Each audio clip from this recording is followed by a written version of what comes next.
Now, The Hunt Palmer Show. Waiting to rise again. You're listening to The Hunt Palmer Show. Brought to you by Corks, Cajun fried fish and shrimp on 104.5 ESPN Baton Rouge. This is the moment you've all been waiting for. Locking down the middle of the day. Live from the Raising Cane studio. This is Hunt Palmer.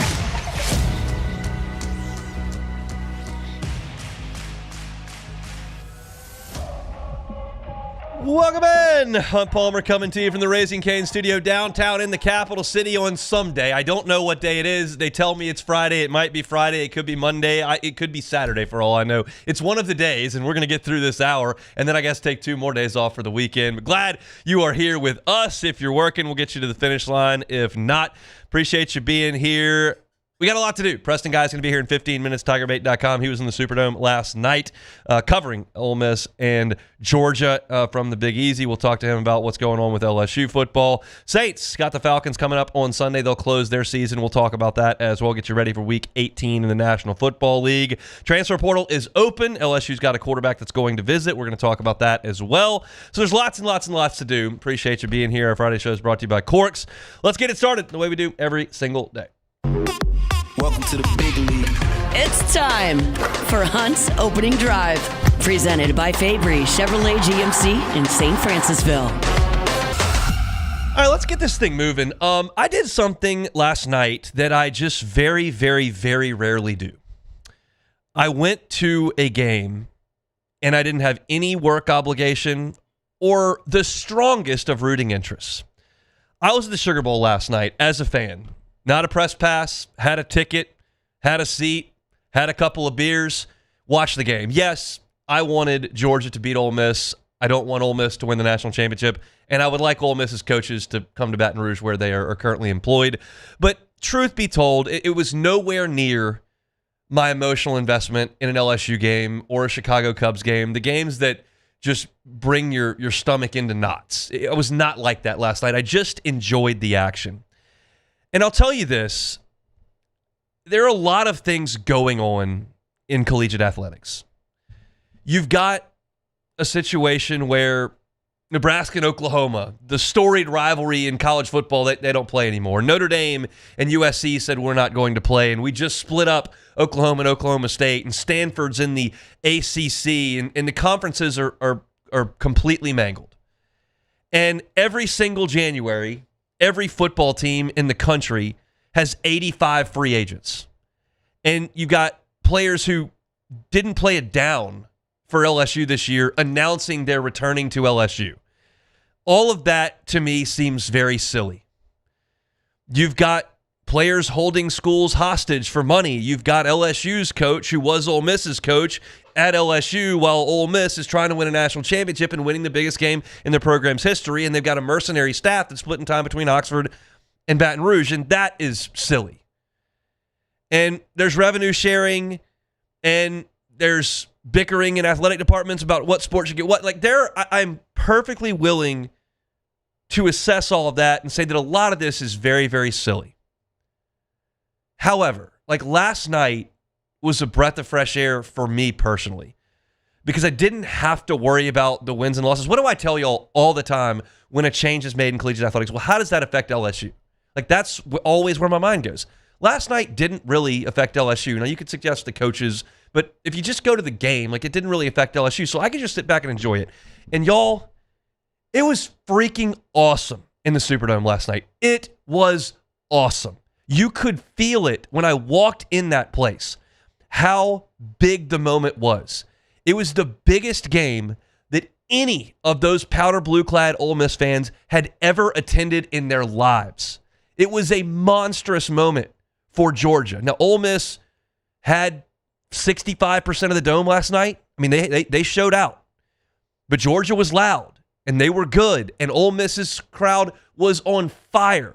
And their team was playing great. And it was back and forth. And the coaches were making decisions I didn't understand. And the players were making unbelievable plays. And Trinidad Chambliss is running all over the place like a crazy person making plays. And Kejuan Lacey is running. And Georgia's scooping and scoring. And it was momentum shift and back and forth. And Ole Miss's kickers banging 50-yarders. It was incredible theater. And as I woke up this morning, I just kind of thought, like, yeah, I think a lot of the stuff that's going on in collegiate athletics is completely silly, at times unreasonable, and to maybe untenable at a certain extent. And you got the Supreme Court involved, and nobody's a commissioner, and Nick Saban's saying that, and the coaches are saying this, but the players are getting that, and analysts are saying this and that. But ultimately, what this comes down to is once they get between the lines of the football field, or once they get on the basketball court or the baseball diamond, or whatever the sport it is that you care about or that your team's playing, once they get between those lines, it's still freaking awesome. And last night when I was sitting in the Dome, I wasn't thinking about the transfer portal. A little bit with the guys that might come to Baton Rouge, but I wasn't really thinking about the transfer portal. I wasn't thinking about conference realignment. I wasn't thinking about the players' checking accounts. I wasn't thinking about storied rivalries that may be fractured. I wasn't thinking about coaches and players opting out of things. I wasn't thinking about any of that. I was thinking as I sat in my seat in the Superdome, up in the 600 level with the cold beer in my hand, watching these two teams go at it in a monster moment in an incredible venue, I was just going, this is sick. And a lot of times I can't appreciate that when LSU's in the middle of it because I can't breathe. I can't feel my legs. Whether I'm in the student section like I was in 2007, 2008, whether I'm in the press box like I was in 2019, whether I'm a sophomore in high school in 2003 when they won it, like I can't appreciate the moment because I'm too deep in it. I wasn't too deep in it last night. I was just watching. And the display that I watched and the intensity that I watched and the jubilation coming from both sides back and forth, and I don't like anybody over there in powder blue, and I don't want anything good to happen to them. But that doesn't mean I couldn't look over there when that kick went through and watch people see something they had never seen before. And it was incredible. It was awesome. I'm glad I was there. It's not a night that I'll soon forget. I hope Ole Miss loses by 1,000 in their next game. 1,000 points. But it was so much fun being in there. And like I don't mean this, honestly, I don't mean this to come off as complaining about my job at all. But sometimes when I'm working, like it's just a different vibe than fans take in sports. Like I've got to be on top of things. I got to take notes. I've got to write a story after things are over, and I can't tailgate, and I'm not sitting down with everybody in the stands. And like it's just a different thing that I've worked my way into here, and I'm thrilled to do it. I love my job. The fact that I got to go to Omaha on Guarantee's dime this year and stay for 2 weeks and watch LSU win a national championship, like that's incredible. But it is very different than going up there like I did 2 years ago with my dad and sitting in the stadium and eating a hot dog and cheering for LSU. Like it's just it's a different thing that I do. And I got to step outside that last night, and I did not like the result. But man, was it incredible theater to watch. I've got a couple like comments on the game. Like my main point here to lead the show, like this is an opening of transfer portal day, and we're going to talk about the transfer portal for sure. And usually I would lead with that. I just felt compelled to kind of relay a first-hand account of what was going on in the Dome last night. I was down in the CBD for pregame at a bar. You had Ole Miss fans, you had Georgia fans were following in the stadium, and it was just a cool energy and environment. And then as far as the game goes, I thought Pete Golding made a weird decision to chase points early and go for two. Like it's some sort of bad thing to have 13 points. I think 13 points is a fine number of points to have. Tries to go for two. That doesn't work. I thought Kirby Smart deciding to go with the fire drill fourth down call that really could have potentially cost him the game. It was just a weird, forced call. I just feel like if you're Georgia, you should feel like you're better than Ole Miss and line up and beat them and don't try to run the offense on there right at the end and then try to get it. That blew up in their face.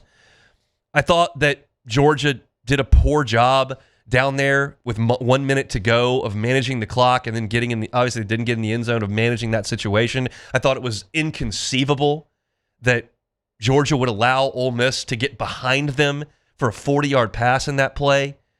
I thought Ole Miss's kicker was absolute nails to hammer through 250-plus yarders early in the game and then to drill the game winner. Whenever I'm at a game, what I do when a kick happens, I watch the kicker and the holder. They're usually the first in the stadium to tell you, sometimes the crowd, but usually I watch the kicker and the holder, and all three times on those three kicks, the 250-plus yarders in the first half and then the game winner, the holder came right out of his knee and dapped up the kick. I mean, right out of the kick, knew it was good. That was awesome. And then, this could be an LSU storyline. It could not be an LSU storyline. Trinidad Chambliss is that dude. I have watched him on TV all year. Watching him in person last night, the speed the quickness, the elusiveness, the arm strength. Like, he is the package. And I think Lane Kiffin gets a ton of credit for developing that. I think Charlie Weiss gets a ton of credit for developing that. I think the football world choked on the evaluation of this guy for him to end up at D3 and then go into Temple, because he can really play, and he was so impressive. Kejuan Lacey was as well, no question about it. And you could just sense, being in the Dome last night, that was the biggest moment in Ole Miss's football life. You can certainly go back to the 50s, and they won a national championship, but nobody was there for that. And we were there last night. Ole Miss fans showed out last night. I don't think anybody but State fans was left in that state. It was just full of Ole Miss people in the quarter, in the CBD, and really in the Dome. And it was a huge moment for them. I was certainly hoping the Dogs would finish it. I'm surprised that they didn't, but Ole Miss straight earned it. I mean, you consider the fact that Georgia got 7 points on a scoop and score that is certainly to their credit that they forced a fumble and ran it back, but it's not something you can sustain. What Ole Miss did was certainly not a fluke. I mean, you look at these statistics from that game, and Ole Miss dominated the yardstick, dominated the action, really, and controlled things. I was looking at this morning. I mean, Ole Miss had 473 yards of offense in this game. Georgia had 343. And a lot of Ole Miss's damage was just done throwing it around, 362 yards. And I want Ole Miss to lose. I don't want this to finish out, and I don't want them to finish this deal. But it's hard to watch that and not think about what is coming to LSU. That offense is so good because you know Georgia's got NFL guys littered across that defense. You know they've got one of the best defensive minds, if not the best defensive mind in the sport on that sideline. And Ole Miss just did not care. Up and down the field, up and down the field, up and down the field, 20 points in the fourth quarter. Incredible stuff. But to me, the storyline for me personally was being in that Dome and seeing how awesome college sports can be, even if a lot of the things that are going on seem really silly. Cool stuff in the Dome last night between Ole Miss and Georgia, 39-34. The safety there at the end was the final. That's our opening drive. We got a lot of LSU and a lot of Saints to get to, but I wanted to start with that. So we'll step aside. We'll talk some LSU with Preston Guy next. The Hunt Palmer Show. Marucci. What a cool gym we've got here in Baton Rouge with Marucci. Just started up in the backyard shed, 2004. Now we're 22 years later, and you're talking about the official bat of Major League Baseball. It's an all-American success story. It really is, and it's right here in Baton Rouge. If you have not had an opportunity to go over to Marucci and see where they're churning out 1,200 bats a day, go see it. It's incredible. And y'all know I'm a Cubs fan. Anthony Rizzo, kind of the leader of the best chapter in the history of Cubs baseball, was one of the guys who jumped on the Marucci boat early. He's a huge supporter of theirs. Came to some LSU games with him. And that's cool for me, guy that was in there early and often, but it's just cool that this is here in Baton Rouge. And you can go check it out. Check out the campus tour. You can go in and take some swings in the batting cage. They've got those. So if you've got a youth baseball player, youth softball player in your house, take them over to Marucci. Check it out. It's Marucci Sports. At Bayou Automotive, we believe in a sales process that puts you first. We want you to experience an easy purchase with clear pricing and great service. Let Bayou Ford and Bayou Chrysler Dodge Jeep Ram be your trusted partners in finding your perfect vehicle. The crew at Bayou Automotive is going to do right by you. At Ochsner, we know healing is a team sport. That's why we've partnered with world-renowned orthopedic surgeon Dr. James Andrews to create the Ochsner Andrews Orthopedics and Sports Medicine Institute. Whether you're a professional athlete or a weekend warrior, our team of specialists are dedicated to getting you back in the game. So whatever your reasons are for reaching your personal best, we've only got one. You. Ochsner Andrews Institute. Long live you.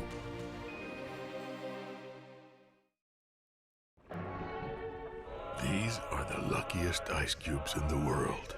They could have been a thankless bed for an all-you-can-eat salad bar. But instead, they've been called upon to cradle and cool a crisp, refreshing Dos Equis. Looks like the lucky just got luckier. Dos Equis. I'm lawyer Collins Locke Meredith. Among the most important factors to consider when you're hiring an injury attorney is trust. You trust your attorney will put your interest first, treat you with respect, fairness, and honesty. You trust them to be there for you when you need them. At Locke Meredith, Sean Fagan and Associates, thousands of clients have trusted us to represent them, and for good reasons. Please visit us at LockeMeredith.com to learn more, and whether you hire us at all, give us a call at 272-5555. You have nothing to lose. We typically think of stress as being bad for us. At Our Lady of the Lake and LSU, we are researching how certain types of stress, such as exercise, can be good for our immune health. By studying people under extreme stress, such as athletes, astronauts, service members, and first responders, we're learning how to improve the immune health of everyone. That's the power of research. That's the impact of champions. Together, we roar.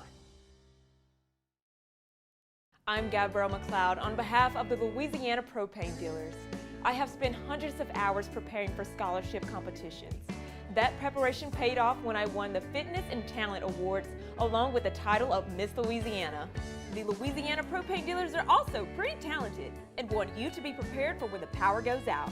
Visit LouisianaPropane.com to find out about propane generators and other safety tips.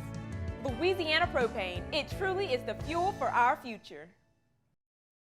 Flight by Yingling is raising the bar by crafting the next generation of light beer.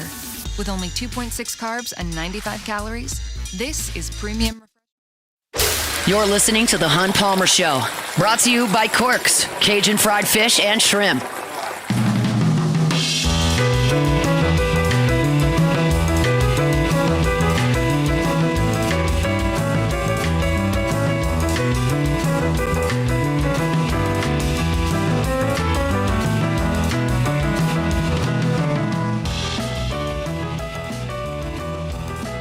Friday show is brought to you by Corks, Cajun Fried Fish and Shrimp. Appreciate you hanging out with us here on this Friday. First show of 2026. Happy New Year to everybody out there. And I was walking around in the Superdome last night, and every Ole Miss fan I bumped into was telling me how much they like Preston Guy, how big a fan they are of all of his work. So it's our pleasure now to bring on Preston Guy from TigerBait.com here as we crank up 2026. Preston, I know you were in the Dome last night. How are you? I'm doing good, and thanks for talking to those people. You know, I mean, I haven't heard them say one mean thing. You know, they're just a very classy group, very classy. You know, it's been a lot of fun the last couple weeks. I just spent 15 minutes talking about how much fun I had in the Dome last night, just watching as a fan and seeing the good of college football. It was an unbelievable environment in football game between two high-level teams. What was your biggest takeaway from being there last night? Yeah, well, good for you. I'll tell you what, being in the media, it is refreshing sometimes when you just get to go out and be a fan and have a cold beer and watch the game. My biggest takeaway was how important this was for Ole Miss and their fans. They showed up early and they completely took over the Sugar Bowl. They were on the opposite side of the Superdome as the press box, and they were much louder than Georgia, with the fans on our side, right? Somehow Ole Miss was still louder. Biggest win in recent program history. Clearly Ole Miss was the better football team. Just a lot of screwy stuff was going against Ole Miss. I mean, the fumble, dropped passes, just a lot of just bad things happened on, but they were clearly the better team. It'll be interesting. I think Miami's a good draw for them. We'll see. Things can get interesting, especially with this coaching staff that may or may not be there for the next round. So what do we think about how LSU's implicated here with the staff? And then after that, I'll ask you kind of about the potential additions LSU could have on the field from some of the guys you watched last night. Yeah.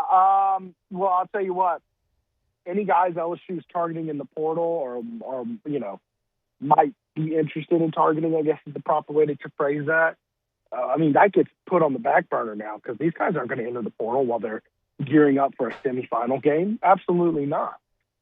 So that definitely has impact. Now, on the coaches, you figure coaches probably had to head back to Baton Rouge at some point today and start working the portal. Today's going to be a busy day, and really, the whole portal window is going to be very busy for them. So I'm also hearing on the Ole Miss side of things how having these 6 LSU coaches, on their sidelines is just untenable. It's unmanageable.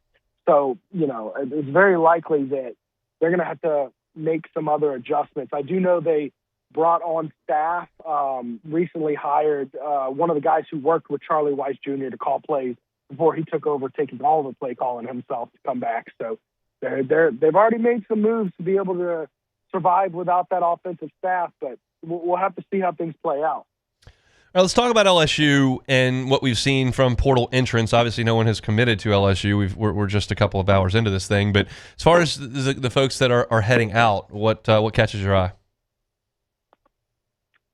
It is a large number, I'll tell you that. I mean, I think it's 20 scholarship players. I'm trying not to count the walk-ons who've entered the portal because that just kind of, muddles things up. Kyle Parker is probably the biggest loss you've got. I'll say this, it's a lot of offensive linemen when you really needed offensive linemen, both from a quality and depth standpoint. So losing a guy like Kyrie Adams, that stings because he's a guy who showed promise at left tackle, not a guy who was perfect, because let's be honest, nobody on this offensive line is close to perfect. But more so than that, it looks like they're doing a good job keeping the key core pieces involved. I mean, when we're talking about the two biggest losses being Kyle Parker and Tyree Adams, you lost 20 guys, but, it's not really a lofty group, a costly group. And, they've done a good job. Dominic McKinley was a good piece to bring back. Harlem Berry, I think that one is absolutely colossal. DJ Pickett coming back. I think you're doing a good job identifying the ones who are impact players and keeping them around. But you best believe they are going to have to get, with 20 players going out, plus, 12 or so players leaving for the NFL. I mean, you're going to have to go out and get about 30-some-odd players. Yeah, it's going to be wild to watch, and we'll see how that all shakes out. Whit Weeks announced that he's going to come back and play for LSU next year. How big a deal is that? Oh, that's huge. I mean, anytime a guy's got a decision between the transfer portal, the NFL, or coming back, I mean, you're talking about a guy who could be playing in the NFL next year, very legitimately on the field playing in the NFL. That's a big deal. A lot of things fell in LSU's, place to make that happen. Number one, he didn't have as an explosive, complete campaign this year as it was looking like he was going to when the year was beginning. He got hurt. It slowed him down. So, maybe his draft stock took a hit. Maybe he was going to work his way up into being a first or second round pick, and he was probably looking more like a third or fourth round pick.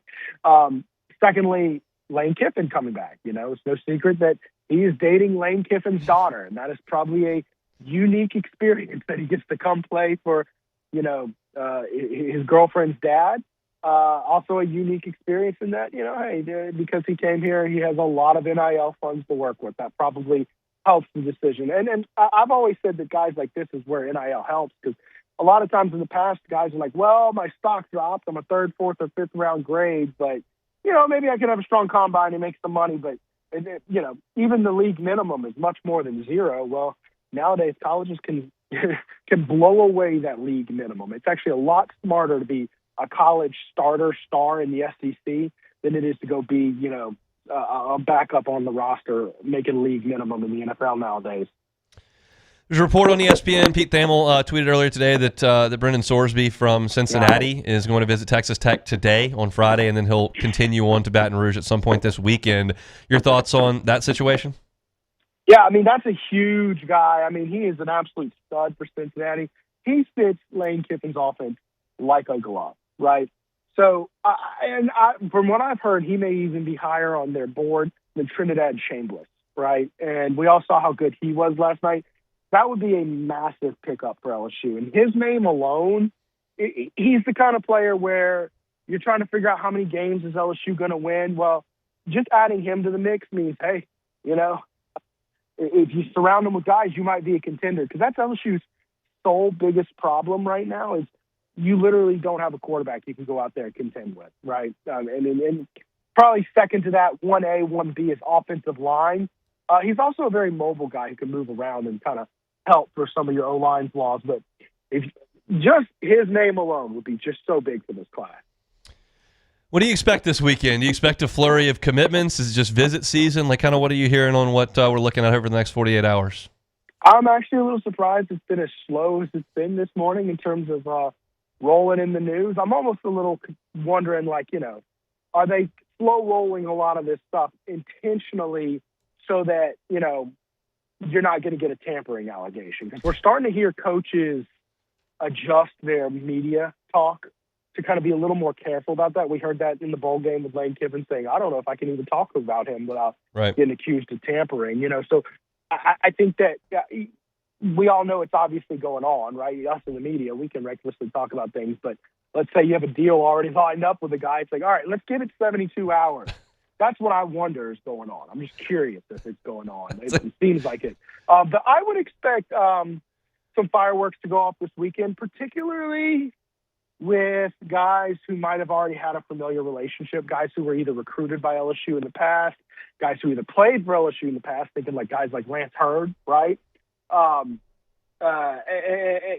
who don't necessarily need to feel out what is LSU. What is it all about? Who already know? Like, you have a call with the coach and you see the money and it's like, all right, that's what I need to know, right? I would say this weekend and then Monday is when I would guess things are really going to fire up in a big way. We shall see. Hope you enjoyed the football last night in the Dome. Have a great weekend. We'll talk next week.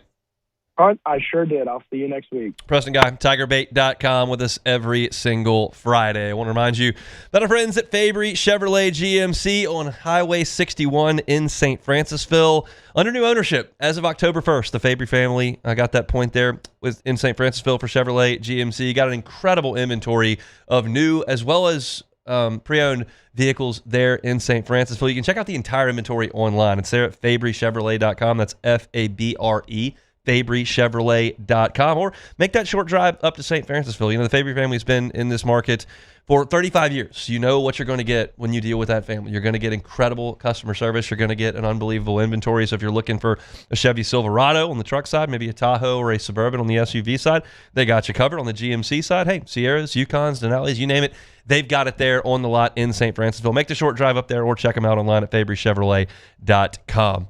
Still plenty to do here over the next 90 minutes on the Hunt Palmer Show. We got to talk Saints and Falcons. Chris Olave with a bit of a scare here this week. We'll talk about that as we move forward. I want to talk about LSU and Texas A&M. They'll open conference play on the hardwood tomorrow in College Station. A&M was a very fascinating team for me to take a look at. I've got his preview up at LouisianaSports.net for free right now if you want to check that out. Got to get you ready for the NFL weekend. We'll do that coming up next. And got to talk LSU in the transfer portal and what we expect this weekend. We'll do plenty of that as we move forward. Don't go anywhere. It's a Friday edition of the Hunt Palmer Show. The Hunt Palmer Show. Swing Easy Golf Club in Baton Rouge. SwingEasyGCBR.com is that website. Go hit some golf balls this weekend. Weather might not be great tonight. Looks like we got some weather coming in, but that doesn't mean you can't play golf because you just go to Swing Easy Golf Club. It's inside. You get a private bay on the golf simulator, which I find to be really fun. I've told you all this story, but when I did the challenge over there and hit those 600 shots, the technology was incredible. If you've never played on a simulator before, you're like, is it really real golf? Well, it's not the same exactly, but it's pretty damn close. You go over there, it can tell based on the spin if your ball's going to spin back with a wedge. I was playing with the Titleist Pro V1 and it was spinning back on the green. I was playing with a beat-up Strixon that was old and didn't spin as much, and it would roll out. And so you can hit chips and putts and drives and play courses like Pebble Beach right there at Swing Easy Golf Club, or you can turn on the driving range session and just hit some balls and work on your game. They got cold beer, they got cold seltzers, they got wine for you as well. Bring some friends or hang out by yourself. Either way, it's Swing Easy Golf Club on Segan at Perkins. They're online at swingeasygcbr.com. When it comes to choosing energy for your family and your home, make the smart choice with natural gas. You can count on efficient and affordable natural gas to keep you comfortable and reduce your environmental impact to help protect our planet. Together, we're fueling our energy future. Atmos Energy. Most roofers just replace your shingles. At Pelican, we diagnose your roof, digging deep down to find the root cause of your roof symptoms. Now cough for me? Good. We don't ignore your roof's issues, we address them. Let's just take care of this right here. Helping your roof to become the best version of itself. Interesting that you would say that. How does that make you feel? So call Pelican Roofing for your free roof checkup today.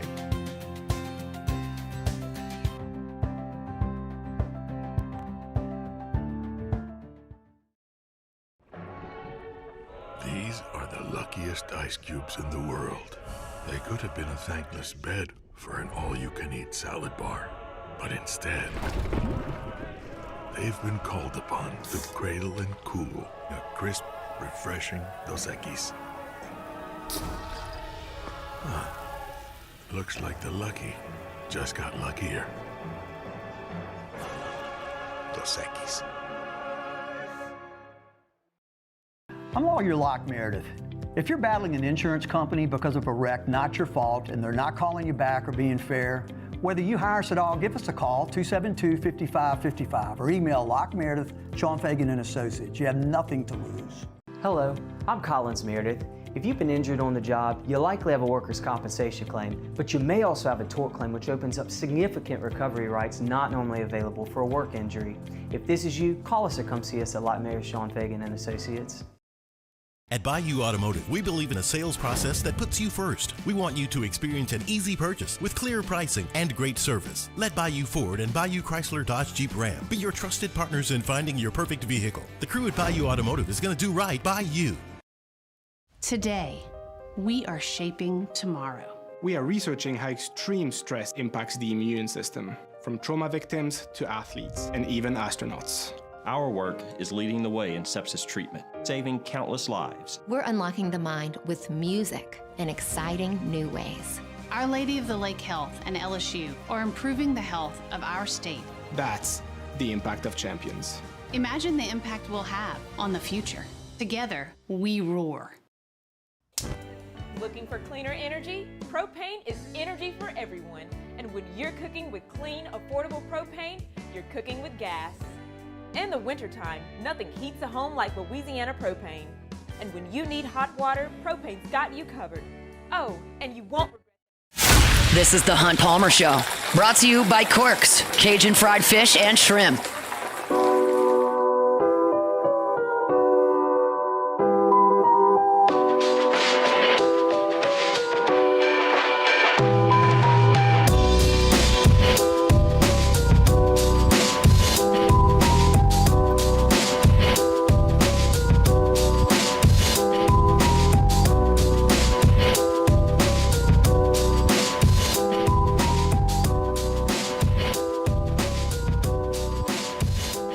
Friday show is brought to you by Corks, Cajun fried fish and shrimp. Government between Foster and Jefferson. Looking for a po' boy on this Friday? Swing on by Corks. That gets you great shrimp po' boy overstuffed with those jumbo Gulf shrimp, crispy shoestring fries. Got all the sauces that you might need as well. Your coleslaw, honey butter rolls. They got your beignet bites too. Go see them if you're looking to feed the family, watch some football over the weekend. Corks can help you out with catering orders as well. Check out the menu, corksfishandshrimp.com.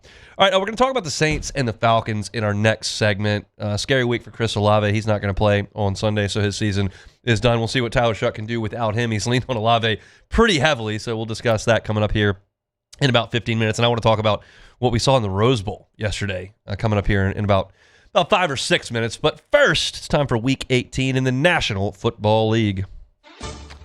All right, bottom of the barrel, Tier 4, stuff that doesn't really matter. We start with Washington and Philadelphia. 11 potential starters are going to be out of this game for Washington. Jalen Hurts also going to sit for Philadelphia. They don't have anything to play for, so not much of interest there in the city of brotherly love. Browns and Bengals, Myles Garrett has something to play for. 1 sack away from setting the NFL's single-season sack record. He sacked Joe Burrow a lot, 12 times in their careers. If he gets one more, he will be the record holder there. Chiefs and Raiders, nothing at stake in this one. Neither team will make the playoffs. Is it Travis Kelce's final game in the NFL? I think that's probably likely. The Chiefs, if you're looking to put some money down, 0-7 against the spread as favorites in their last 7 tries. They're a favorite without Mahomes in the game against the Raiders coming up this weekend. Packers are at the Vikings. Nothing's at stakes here. Justin Jefferson would like to get 53 yards. If he gets that, he'll have 1,000 yards for the 5th straight season. He's one of the best players in the NFL. Has not had an awesome year statistically this year. It hurts when you don't have a very good quarterback, so we'll see if Jets can get 53 yards. Up to Tier 3. Not the bottom of the barrel, but getting close to it. Cowboys are at the Giants. Dak Prescott, he leads the NFL in passing right now. Could he finish there? If he does, he'd be the first Dallas Cowboys quarterback to ever lead the NFL in passing. Aikman never did it. Romo never did it. Staubach never did it.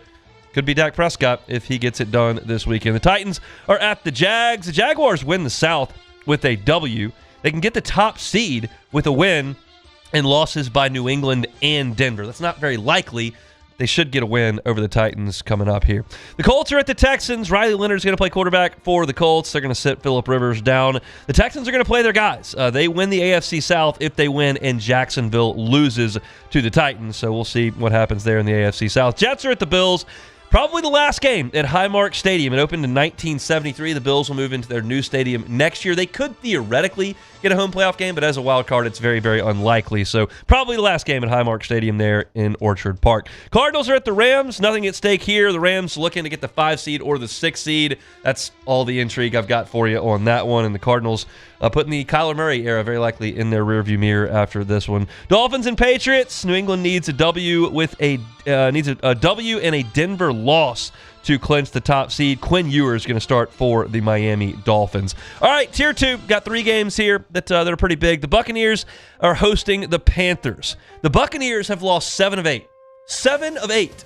And they can still make the playoffs. That can't have ever happened. They didn't win a game in December. They haven't won a game since November the 30th. How many playoff teams went 0 for December? Can't be a lot. We'll see if the Bucs can get that done hosting the Panthers. Lions are at the Bears. The Bears get the 2 seed if they win this game. The Lions are out. They will play their full complement of players. Then you got the Chargers at the Broncos. If the LA Chargers win this game at Denver, they go unbeaten against the AFC West for the first time in their history. The Broncos have history of their own that they're going to make potentially this weekend. They lead the NFL in sacks, and they have allowed the fewest sacks in the NFL. No one has ever done that since sacks became a statistic in the 60s. Sean Payton kind of knows what he's doing there in Denver. All right, Tier 1, 2 games that are the best of the week in my estimation. Seattle is at San Francisco. The winner gets the 1 seed.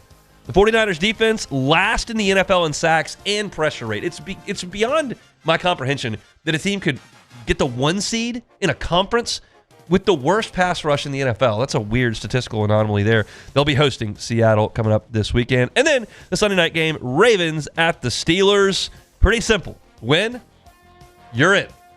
Huge, huge stakes between 2 teams that do not like each other very much. Are there Steelers fans that might want to lose this game and potentially move on from Mike Tomlin? There definitely are out there. I think they're out there. We'll see. Ravens and Steelers, Sunday Night Football win, and you're in. Fired up for the weekend, Jordan? Oh, I'm fired up, man. The NFC South is just a complete disaster, and I love it so much. That's my Tier 1, both of those games. I'm not going to do the research. I'll just be blunt. I'm not going to do the research. Yes. There can't be another playoff team that did not win a game in December. That can't have ever happened before. I've never heard of that ever. I've never heard of that. Their last win was November 30th. They could win on January the 3rd, 4th. That's bizarre, but that's where the Bucs are. Do you have any confidence the Bucs will get it done against the Panthers? Who are you pulling for in that game, by the way? Well, if I'm not mistaken, so if the Bucs win, then that means the Saints and Falcons game matters, right? Or it's weird. I can't keep up. I know. That's what I'm saying. It's such a weird dynamic that I love it so much because it just shows you exactly what the NFC South is. The fact that their game could not matter, and then it goes down to who if the Saints win. I think it's like the Saints win, the Bucs get in, or if the Falcons win, then the Panthers get in. Like, that's what this NFC South really matters. It matters about 2 opposite teams playing each other to decide the division because everybody is terrible. I don't know that if you would have told me on Labor Day that the Lions and Bears would play in Week 18 and the 2 seed would be on the line for one and the other was not going to make the playoffs, that I would have had the Bears getting the 2 seed and the Lions being out of the playoffs. Just not quite able to rekindle the magic post Ben Johnson and post Aaron Glenn. I don't think Kelvin Shepard did a bad job this year, but they had a ton of injuries, and it's just hard. It's just hard to be good every year. It really is difficult to be good. And I'm curious to see what happens in that Chargers-Broncos game as well. Those 2 teams are, I believe, Super Bowl threats at this point, and they both won double-digit games. And I think it's interesting the Chargers could win the West for the first time, could sweep the West for the first time in their history. So that's a look at the NFL. Briefly, before we get to Saints and Falcons, I do want to touch on some of what we saw yesterday in the college football playoff. I'm going to be pretty honest about this as well. I'm supposed to research, inform, mildly entertain, have a good handle on college football to talk about it with you all. I have no clue, none, how Indiana is doing this. They are a freight train, and I don't know who any of their players are. They lost their best pass rusher, couldn't play. They beat Bama by, let me check my notes here, 1,000,000 points. I know Bama's got pros. Oh, yeah. I was talking to Taylor Sharp out there in the hallway. He was telling me about Indiana's corners, one of them's like 5'9", $160. Yeah, Pons. Just showing up, locking dudes down. Bama's supposed to have the best wide receiver duo in the country. Oh, no, wait, Ohio State does. Well, they beat both of them. Who cares? Yeah. Went to Eugene, beat them. How is Kurt Signetti doing this? He's revolutionized football or something. He's got to be a witch. He's got to be a witch. Hey, Hunt, it's funny you say that where you're like, you don't know who none of these guys are because it's JMU's roster. He's out there playing with JMU's roster a couple years ago. They're a bunch of JMU guys.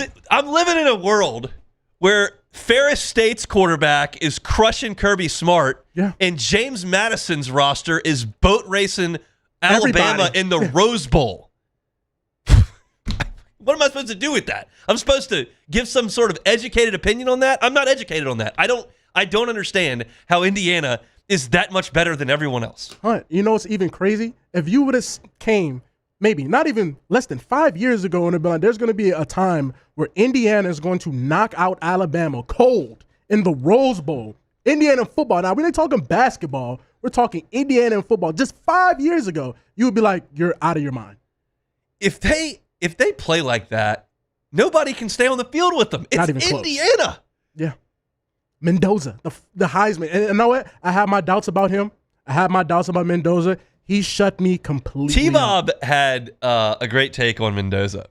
He's like the nicest dude ever. He gets in the interview, he's like, oh, yeah, we're just having a great day. The Hoggies. The Hoggies. He's just a nice guy. There's like no edge whatsoever. You got Diego Pavi over here, who's just a jerk all the time. And then you got Mendoza over here who's like, oh, well, we're just going to go out there and play. I'm so happy to be out here with these guys. What we just played Bama. What's the score? Like 1,000-3? And he's just giving praise like, yeah, you know, we came here as a team. The Hoggies is up front, and he's just so enthusiastic. Such an aw shucks guy. Yeah. Beating Bama by a million. There will come a day before I'm gone where LSU is going to do that to Alabama one day. And that day, I'm looking forward to it. I haven't seen it in a long time, but I'm looking forward to that day. Indiana sure got it there. I mean, just non-competitive football game. We're at the Hyatt across the street from the Dome. Tons of Ole Miss fans in there, some Georgia fans, and like we're reacting to this. Like everyone's just looking around like, what is going on? Another touchdown? I was walking across the street to the Dome and I pulled it up. There's another touchdown. Another one. Just how many points does Bama have? 3. Yeah. They got 3. And look, at first, when Bama, they hit Mendoza at first, I think they got a 3-and-out on the first one.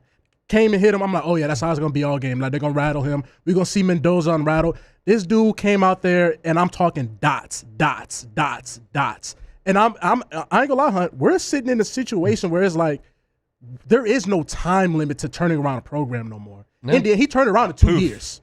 Just like that. Oh, yeah. Well, because last year they was pretty good, but they got exposed. Here's this. And look, credit to me. I'm a genius, obviously. Told y'all, whenever Bama loses, and they were going to lose at some point, I didn't know exactly when they're going to lose. It's because they can't run the ball. Yesterday, 17 carries for 23 yards. Ooh. 17 carries for 23 yards. Soft football team. Soft football team. Talented. Soft. I was talking to a Bama fan in the Hyatt. He was sitting there. It's like, I'm a fish out of water here. He's watching, and they're just getting blasted. And I was like, what do you think about your coach? He was like, I think he's a good coach. I said, I think he's a good coach too. But I'm just telling you, like, I'm in Baton Rouge. He's beaten LSU twice. I'm not really scared of him. Like, I don't fear that Kalen DeBoer is going to turn Alabama back into a freight train. I think they'll be good. I think they'll win 10. I think might win 11 here. They might win 8 here. But it's just going to be a normal, good football team. I think that's what you got. And they were outclassed out west yesterday. Let's come back and pick Saints-Falcons. We'll do that next. The Hunt Palmer Show. Lifetime Roofing. It is 2026. That means I got good news for you about Lifetime Roofing. They are so proud to offer a lifetime workmanship warranty. Go to the website, check them out, lifetimeroofingla.com, and ask them about that lifetime workmanship warranty. And if you're concerned about financing, they've got it. They've got 0% for 18 months.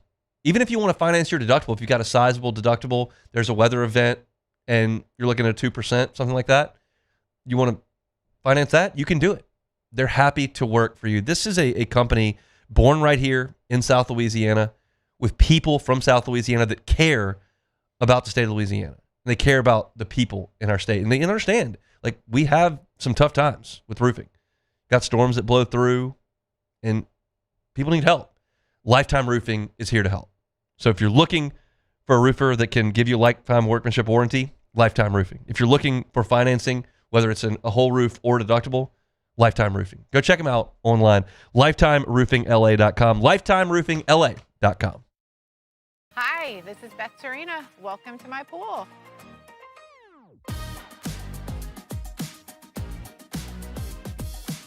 The first time I saw this beautiful pool, it exceeded every expectation that I had. They were able to get everything we wanted in this pool. It is a beautiful pool. We live out here. We eat out here. We watch TV out here. This is like our living room outside. We love this pool and everything about it. When we decided to build our pool, we called a great friend who is one of the best pool builders in the country in North Louisiana, and we said, who would you choose to build a pool in Baton Rouge? And without a hesitation, he told us Russell Pools. He said their history, tradition of great builds, great pools was unmatched. So of course, who did we call? Russell Pools. The advice I would give to anyone looking to build a pool is first call Russell Pools. They'll do an incredible job. It'll be incredibly organized. It'll be time efficient, and you will have your pool in no time.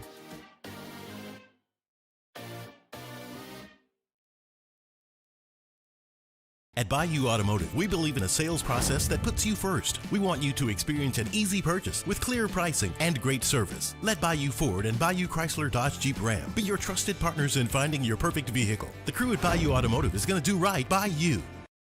Hi, I'm Mitchell Meredith with Locke Meredith, Sean Fagan & Associates. We take great pride in educating our clients about their rights. Whether you're injured at work or while you drive, call our office at 272-5555. Knowledge is power, and you should know your rights after an injury. Hi, I'm Sean Fagan of Locke Meredith, Sean Fagan & Associates. When insurance companies have been unfair, we've never been afraid to go to trial. Fighting hard to protect your rights, we never settle a case out of convenience. We only settle when it's right for you. Whether you hire us at all, give us a call. After a decade of working in private duty nursing, I know how hard it can be to find compassionate care for the ones that you love the most. So I started Decision Critical, a premier concierge nursing agency, so we can take care of you wherever you are. Our highly skilled nurses provide exceptional care from the comfort of your own home with personalized packages for short-term, long-term, or even around-the-clock care. Visit us at decisioncriticalbr.com and give us a call today to get started. My father, J.B. Falgu, had a vision of growth for First American Bank and the communities we serve. The bank's foundation was built on his legacy of compassion, loyalty, and dedication. Through his years of leadership, First American has prospered to heights even JB could not have imagined. I know my father would be extremely proud of the customer service and financial stability that First American provides to Southeast Louisiana. We continue to thrive because of the legacy of JB Falgu. Supreme Jasmine is premium American-grown rice. From local farms to your table. You're listening to The Hunt Palmer Show, brought to you by Corks, Cajun fried fish and shrimp.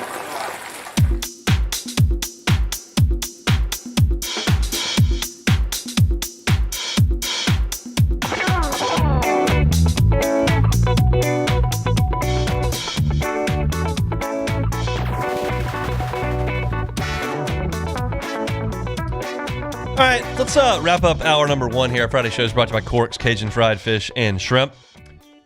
Saints and Falcons from the ATL, noon kickoff on Fox Sunday, season finale for both of these teams. Neither will be making the playoffs. I saw this. Cam Jordan had a little fun with this rivalry earlier this week. Said trash Lana, can't Lana, ain't Lana, all about the same, 28-3. That's a man who knows how to play to his audience. Hey, man, Cam Jordan is an A-plus troll. I don't know who trolls more, him or Kiffin. Well, not Kiffin. Yeah. So, and it comes down to pride here. The Saints have played great football. The Saints have been much better over the last month than they were previously, and most of that is credit to the way that Tyler Shuck has played. He gets a new challenge this week because we know correctly that they have leaned on Chris Olave extremely hard over the last month. He's the only proven wide receiver they got. Devon Bailey goes out, so you're looking at a group of Kevin Austin and Mason Tipton. Well, and Mason Tipton's out too this week. He's not playing, but I mean, you've got You've got guys out there the last month outside of Olave that you never heard of, so they're throwing to Olave a lot. Well, got the blood clot situation. Sounds like they've caught that early enough, and hopefully everything's on the up and up here as you move into the offseason, but they won't have him on Sunday. So what do you got? Because I cannot trust the Saints to run the ball. Like, they tried and did a little bit last week, and so you're seeing maybe the emergence of some ground game, but I can't trust that based on a couple runs from last week by a guy that was on the street, essentially. You go get Estime from the Broncos, and you don't have Kamara, you plug him in there. And so we'll see. I just don't trust the Saints to run the ball very well. The question is what defense shows up. Because if it's the defense that had been there before last week, you're talking about a team that's holding teams about 16 points per game, and Brandon Staley's group have been great. Last week it wasn't as good, and the offense had to bail him out. With a suspect running game and no Olave, is the offense ready to bail you out against this Atlanta team? And the other thing is, the Saints need to solve Kirk Cousins. Kirk Cousins is not really that good against anybody else, and the Saints can't seem to figure him out. I was so disheartened the way the Saints came out of that bye week when Atlanta came to the Dome. Like, it felt like that was going to be a spot against your rival off the bye week. You were going to come out humming, and they just fell flat. And Atlanta just took it to them that day in the Dome. Can you come out and throw a first punch? How about a drive in the first quarter? They just haven't. They've been great in the second half, great in the fourth quarter, and that's winning time, and it's paying off. But I'd like to maybe play from ahead, play from a spot that's advantageous, find some early rhythm. Hadn't been able to do that, and Bijan Robinson on the other side is a problem. And the Saints have got to get him corralled. He needs 255 scrimmage yards to set the single-season record. I don't know that is reachable. He'd have to go for $170 on the ground and then 85 more through the air, something like that. That's a tall ask, but he'll be getting the ball early and often in this game, and you've got to figure out a way to stop him. It's interesting where the Saints are, and I'll tell you this. I'm not trying to throw cold water on this. I'm really not. But I do want to zoom out. You got this ball of hatred. Cam Jordan's throwing Cantlanta 28-3 at him. Like, I get it. That's there. If you can zoom out a little bit. I'm just not going to be that mad if the Saints get a fourth place schedule next year. It's not. I think it's reasonable to sit here and suggest the Saints can be a playoff team next year. Is it a betting probability? Probably not. But it's a reasonable discussion to have based on their play the last month. If you're going to let me go play the Giants, if you're going to let me play the Raiders, if you're going to let me play the Browns, Jets, teams like that on a fourth place schedule, that sounds better than playing Washington if Jaden's healthy. Sounds better than playing some of these third, and you were looking at second place potentially. So here's my take on it. If you're a Saints fan, you despise Atlanta, you want Shuck to keep humming, you want the confidence to keep growing, you want 5 wins in a row going into the offseason, I got you. That's awesome. That's okay. It's a great way to think. And approach the game that way. Put the jersey on one more time, crack that morning beer, whatever the case may be, and hope you go out there and kick Atlanta's tail. Just an if, not cold water, just an if, Atlanta does win the game. Not the end of the world. Not the end of the world. Not the end of the world. The question is, what Saints team is going to come out there and play? At this point, you've got a month of good football, and I believe you've got a quarterback who is playing really well. And I think he's going to play well on Sunday. And I think the Saints are going to win. I think the defense is going to step up. I don't think Kirk Cousins is going to be awesome. Get a handle on Bijan Robinson. They'll figure something out at wide receiver. Whatever. Come on back, Mason Tipton. Get Juwan Johnson back involved in the passing game. I trust Shuck at this point. I'll take Shuck. I'll take the Saints to win the game.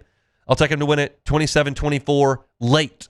Late field goal, late touchdown, late score. Saints win 27-24. That's my pick for the win. That'll be 5 in a row to end the season. But again, if they don't win, not the end of the world. How are we feeling, Jordan? We got about 50 seconds. Like you said, it's not the end of the world, but I need that. Yeah. and not only do I need it, let's go ahead and wrap up Rookie of the Year. What more can you say if he goes there and wins with a bunch of insurance salesmen and me playing receiver on Sunday? So, Chuck, go ahead, wrap up Rookie of the Year. That's all I want. That's all I want. We'll see it. Fourth place schedule if you lose. It's cool. Like I said, I'm in a win-win situation. Yeah, celebrate at 3:30 no matter what. Yeah, no matter what. Took it to the Falcons. Awesome. Got a fourth place Just schedule. don't get blown out. That's it. Just don't get blown out. Okay. All right. That's it for Saints and Falcons coming up noon on Sunday. That's it for hour number 1. Moving fast. Friday show is brought to you by Corks. We got LSU basketball in the second hour. But to start the second hour, LSU's got a quarterback that's coming in to visit this weekend. Who is it? Does it make sense? I'll talk about it. I'm going to pause for national headlines. Be back with our final hour of the week. It's the Hunt Palmer Show. The Hunt Palmer Show. Love telling you about my friends over at Auctioner. Had our conversations all year long with Dr. Jeremy Burnham over at Auctioner and certainly have enjoyed those, and they'll continue. We'll talk to him coming up on Monday. But we're going to tell you about Auctioner daily now. And now that you're in a new year and you want to crank up for an alcohol-free challenge, you can do that with the folks over at Auctioner. It's not necessarily about giving anything up forever. It's about seeing how your body responds if you take a break, let yourself recharge. You can sign up, get access to pre- and post-challenge metrics like body composition, blood pressure, optional labs, and you can see the changes your body will make over the course of 40 days. So registration's open. You can go and check all of that out. Look, it's a challenge and an opportunity to join in with people to meet a common goal if you want to get 2026 started a little bit different way, but not sure where to start. Well, do it with my friends over at Auctioner. I'm telling you about them every single day. Check them out online, alcoholfreefor40.com. At Bayou Automotive, we believe in a sales process that puts you first. We want you to experience an easy purchase with clear pricing and great service. Let Bayou Ford and Bayou Chrysler Dodge Jeep Ram be your trusted partners in finding your perfect vehicle. The crew at Bayou Automotive is going to do right by you. Lock Meredith, Sean Fagan and Associates has won for our clients over $175 million over the decades, but our greatest success is our clients who have chosen and trusted us to help them. Whether you hire us at all, give us a call. You've got nothing to lose. Hi, I'm Sean Fagan. If you get injured, you could be staring at medical bills, repair costs, and lost income. Life can be turned upside down. At Lock Meredith, Sean Fagan and Associates, we'll work to turn your world right side up. Hire us, and like thousands of our clients, you'll be glad you did.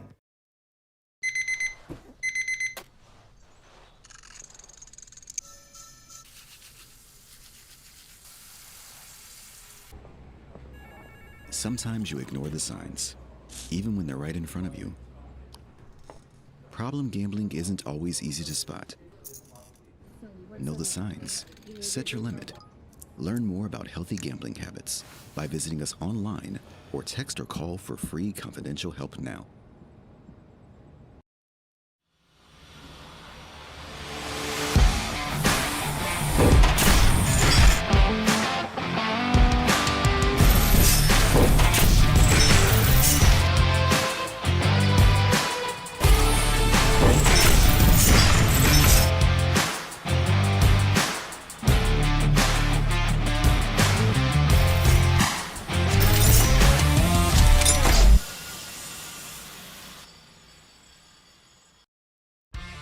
South Louisiana, it's turnaround season, and River Parish Contractors is calling in the best of the best.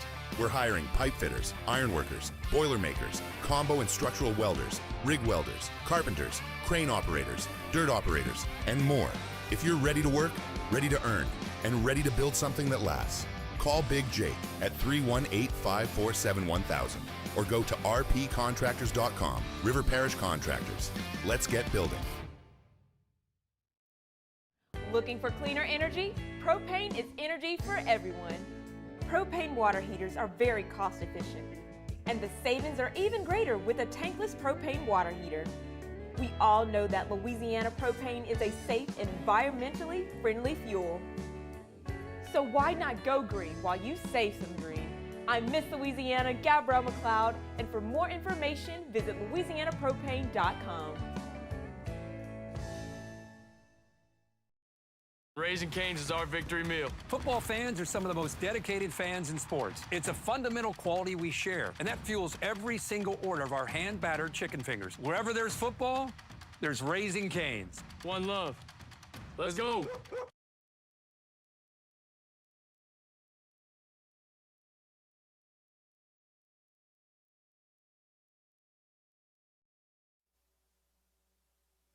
This is SportsCenter.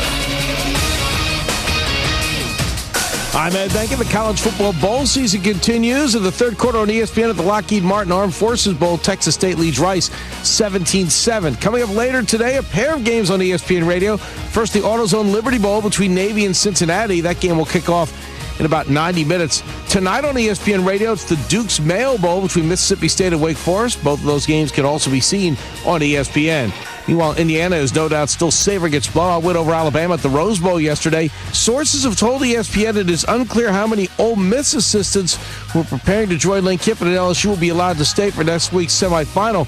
ESPN's Paul Feinbaum says Kiffin likely didn't expect Ole Miss to advance. I can't help but think about the person sitting at an LSU women's basketball game last night, and that's Lane Kiffin. He abandoned this team because he didn't believe in them. Four assistants have already signed contracts to join Kiffin at LSU. Tonight in the NBA, the Thunder host the Warriors. Oklahoma City going for win number 30 on the season. Steph Curry, Jimmy Butler, and Draymond Green are all expected to miss the game for Golden State. Hey, it's Evan Cohen. Coming up Monday, we'll continue to get you ready for the college football playoff semifinals. So can all four teams actually win the championship? It's Unsportsmanlike 6 a.m. Eastern right here on ESPN Radio, ESPN2, and ESPNU.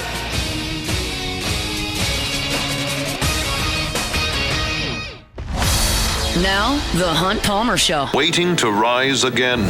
You're listening to The Hunt Palmer Show. Brought to you by Corks, Cajun fried fish and shrimp on 104.5 ESPN Baton Rouge. This is the moment you've all been waiting for. Locking down the middle of the day. Live from the Raising Cane studio. This is Hunt Palmer.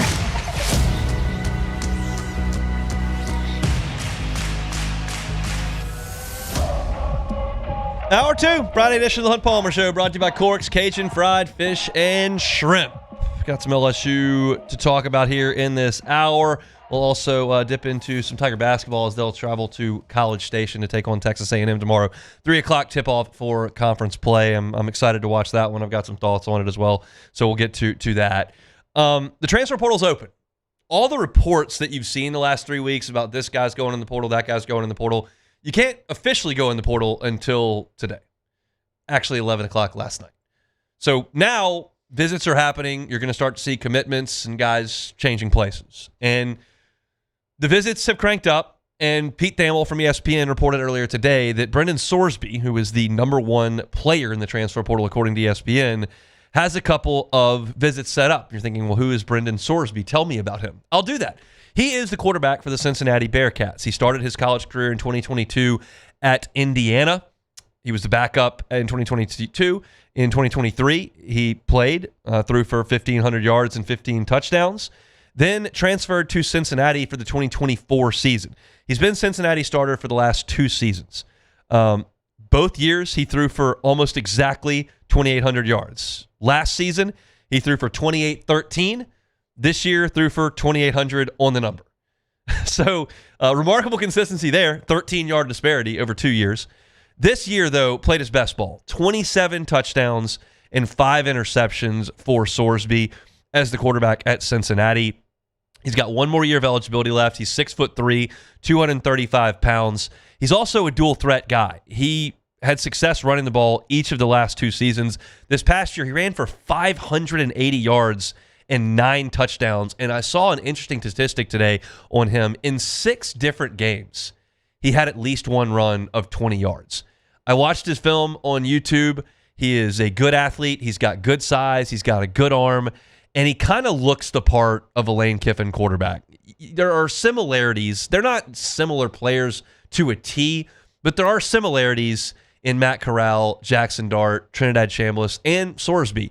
Not 6'5", not necessarily the most dynamic athlete, although Chambliss is. I wouldn't say Dart is, and certainly wouldn't say Corral is, but not gunslinging, huge arm, enough arm, and mobile, maybe a touch undersized, and just can make every play on the field, whether it's with his arm or his legs. And Sorsby certainly fits into that category. He's going to visit Texas Tech today. That's Friday. And then at some point this weekend, it was unclear where in Thamel's reporting, he will go from Lubbock to Baton Rouge. That's his plan. He's a Denton, Texas native, so from the state of Texas. And you understand when you get into a competition with Texas Tech, there is significant money being thrown around. Texas Tech is chucking money around, and they spent a ton of money on this team that was good, and then they ran up against the buzzsaw in Oregon, and they couldn't score any points because their quarterback was not a great player. And don't think that those oil dudes over in Texas aren't going, we got to get somebody that can play quarterback. And according to ESPN, this is the best guy in the portal that can play quarterback. So you're in a financial war with Texas Tech there. You've got your advantages over Texas Tech. You've got playing time right there available. You've got the big LSU brand. You've got the big fancy stadium. You've got the hot coach. You've got that whole deal. Texas Tech just came off a conference championship. They were in the college football playoff. So there's some cachet there as well, and there's money involved. If you just want to talk about on the football field, I think this would be a phenomenal addition for Lane Kiffin, Charlie Weiss Jr., and this LSU offense. I think that you would have a difference maker at the quarterback spot. And there are two positions that LSU has to address in a huge way in this portal cycle. You know what they are. It's not a secret. It's offensive line and it's quarterback. I don't think it's in that order. I think it's quarterback and then offensive line. But they are massive, massive needs. And Brendan Sorsby would be a huge get for LSU. Now, I know everyone watched that game last night and is going, I want Trinidad Chambliss. Well, there's two things different there. One, he's not in the portal. Two, he's not guaranteed to have another year of college eligibility. And the NCAA is, in my opinion, dragging its feet here. They haven't made a ruling. And I got asked earlier today, what's the timeline? I don't know if there is one. Trinidad Chambliss was asked about it earlier this week, and he was like, yeah, I don't know. I'm confident I'm going to get the year, but I don't know when it's going to happen. Well, you can't just sit there and wait on something that may or may not happen. Maybe Trinidad Chambliss does get another year, and maybe he goes in the transfer portal, and maybe he comes to LSU. These are all maybes, and all three of the maybes have to fall your way for him to come to Baton Rouge. If he doesn't get another year, he's not coming to Baton Rouge. If he doesn't go in the portal, he's not coming to Baton Rouge. If he goes somewhere else, he's not coming to Baton Rouge. So you got to be aggressive. And if I'm Lane Kiffin, I'm Charlie Weiss Jr., I'm looking at Brendan Sorsby, and if he wants to come to LSU, I can't wait on Trinidad Chambliss. I got to take him. I'll take both of them. You want to come and compete, Trinidad? You came to Ole Miss as a backup, and Austin Simmons got hurt, and then you balled out, and you got the job, and now you're going to be a rich dude. But I can't just sit there and wait. You have to be aggressive. LSU has one quarterback on the roster right now, Michael Van Buren. One. You got to go get quarterbacks. And to me, Sorsby looks like a dude. It's a weird time that everybody's got to get their arms around, that the days of hoping the next five-star quarterback comes are kind of over. And you can find a really good player anywhere. I'm betting a lot of you driving around, listening to me right now, don't know where Fernando Mendoza played college football last year.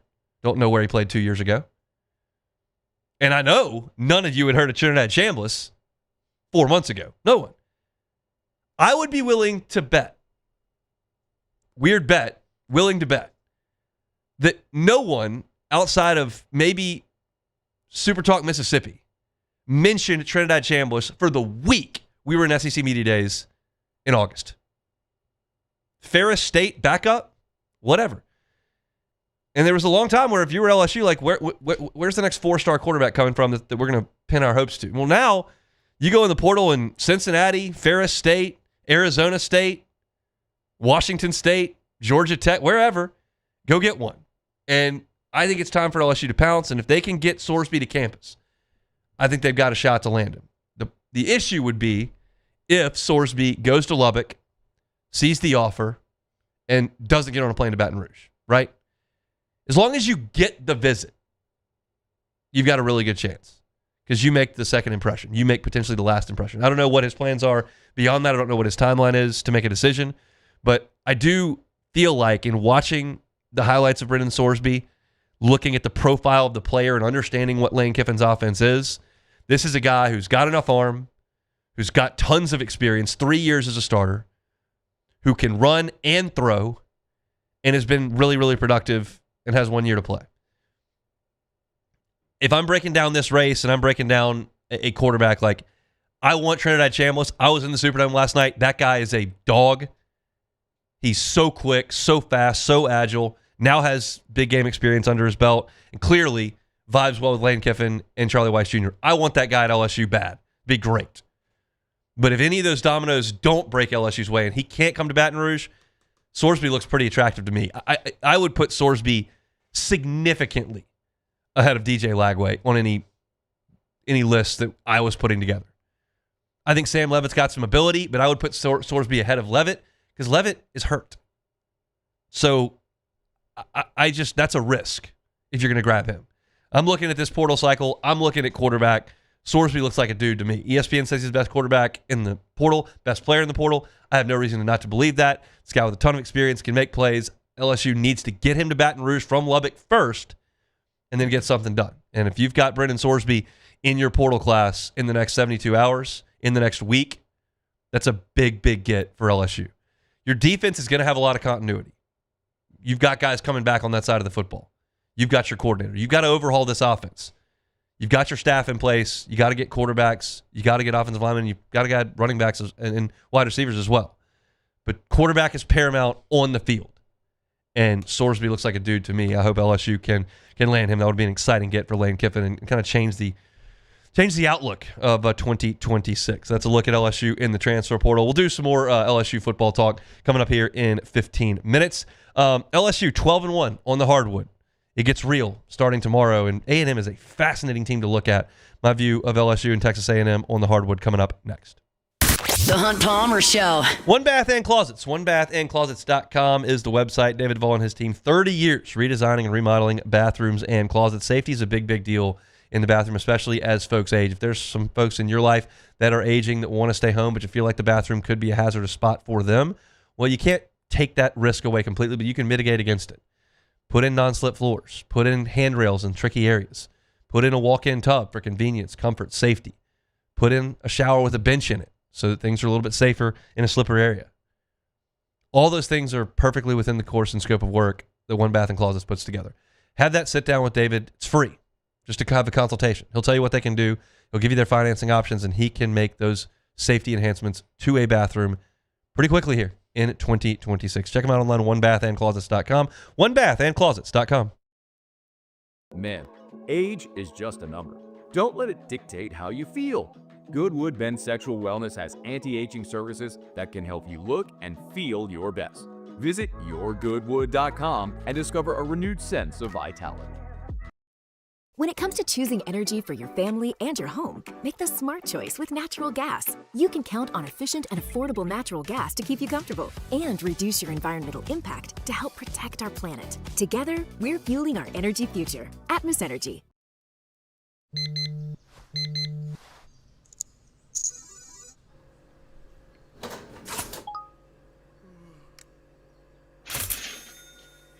Sometimes you ignore the signs, even when they're right in front of you. Problem gambling isn't always easy to spot. Know the signs, set your limit. Learn more about healthy gambling habits by visiting us online or text or call for free, confidential help now. Most roofers just replace your shingles. At Pelican, we diagnose your roof, digging deep down to find the root cause of your roof symptoms. Now cough for me. Good. We don't ignore your roof's issues, we address them. Let's just take care of this right here.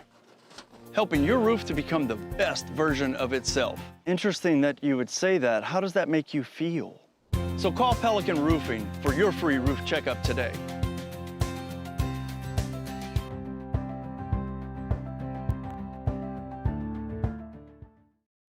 At Ochsner, we know healing is a team sport. That's why we've partnered with world-renowned orthopedic surgeon Dr. James Andrews to create the Ochsner Andrews Orthopedics and Sports Medicine Institute. Whether you're a professional athlete or a weekend warrior, our team of specialists are dedicated to getting you back in the game.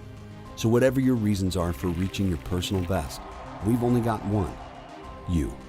Ochsner Andrews Institute. Long live you.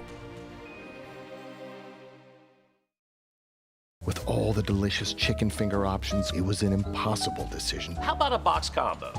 Good. Now what can I get for you? No, I want a Caniac combo with extra cane sauce, no slaw, 2 extra toast, and a half sweet tea, half lemonade. Celebrate the holidays with Raising Cane's chicken fingers. One love.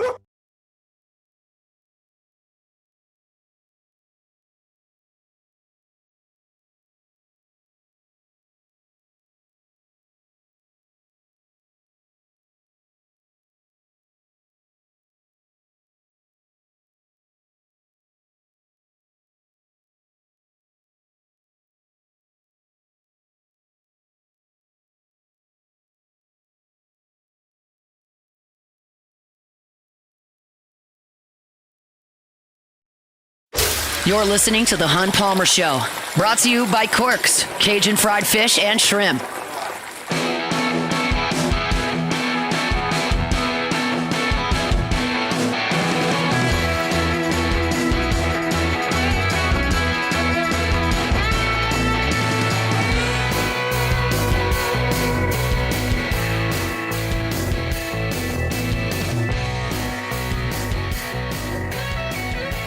All right.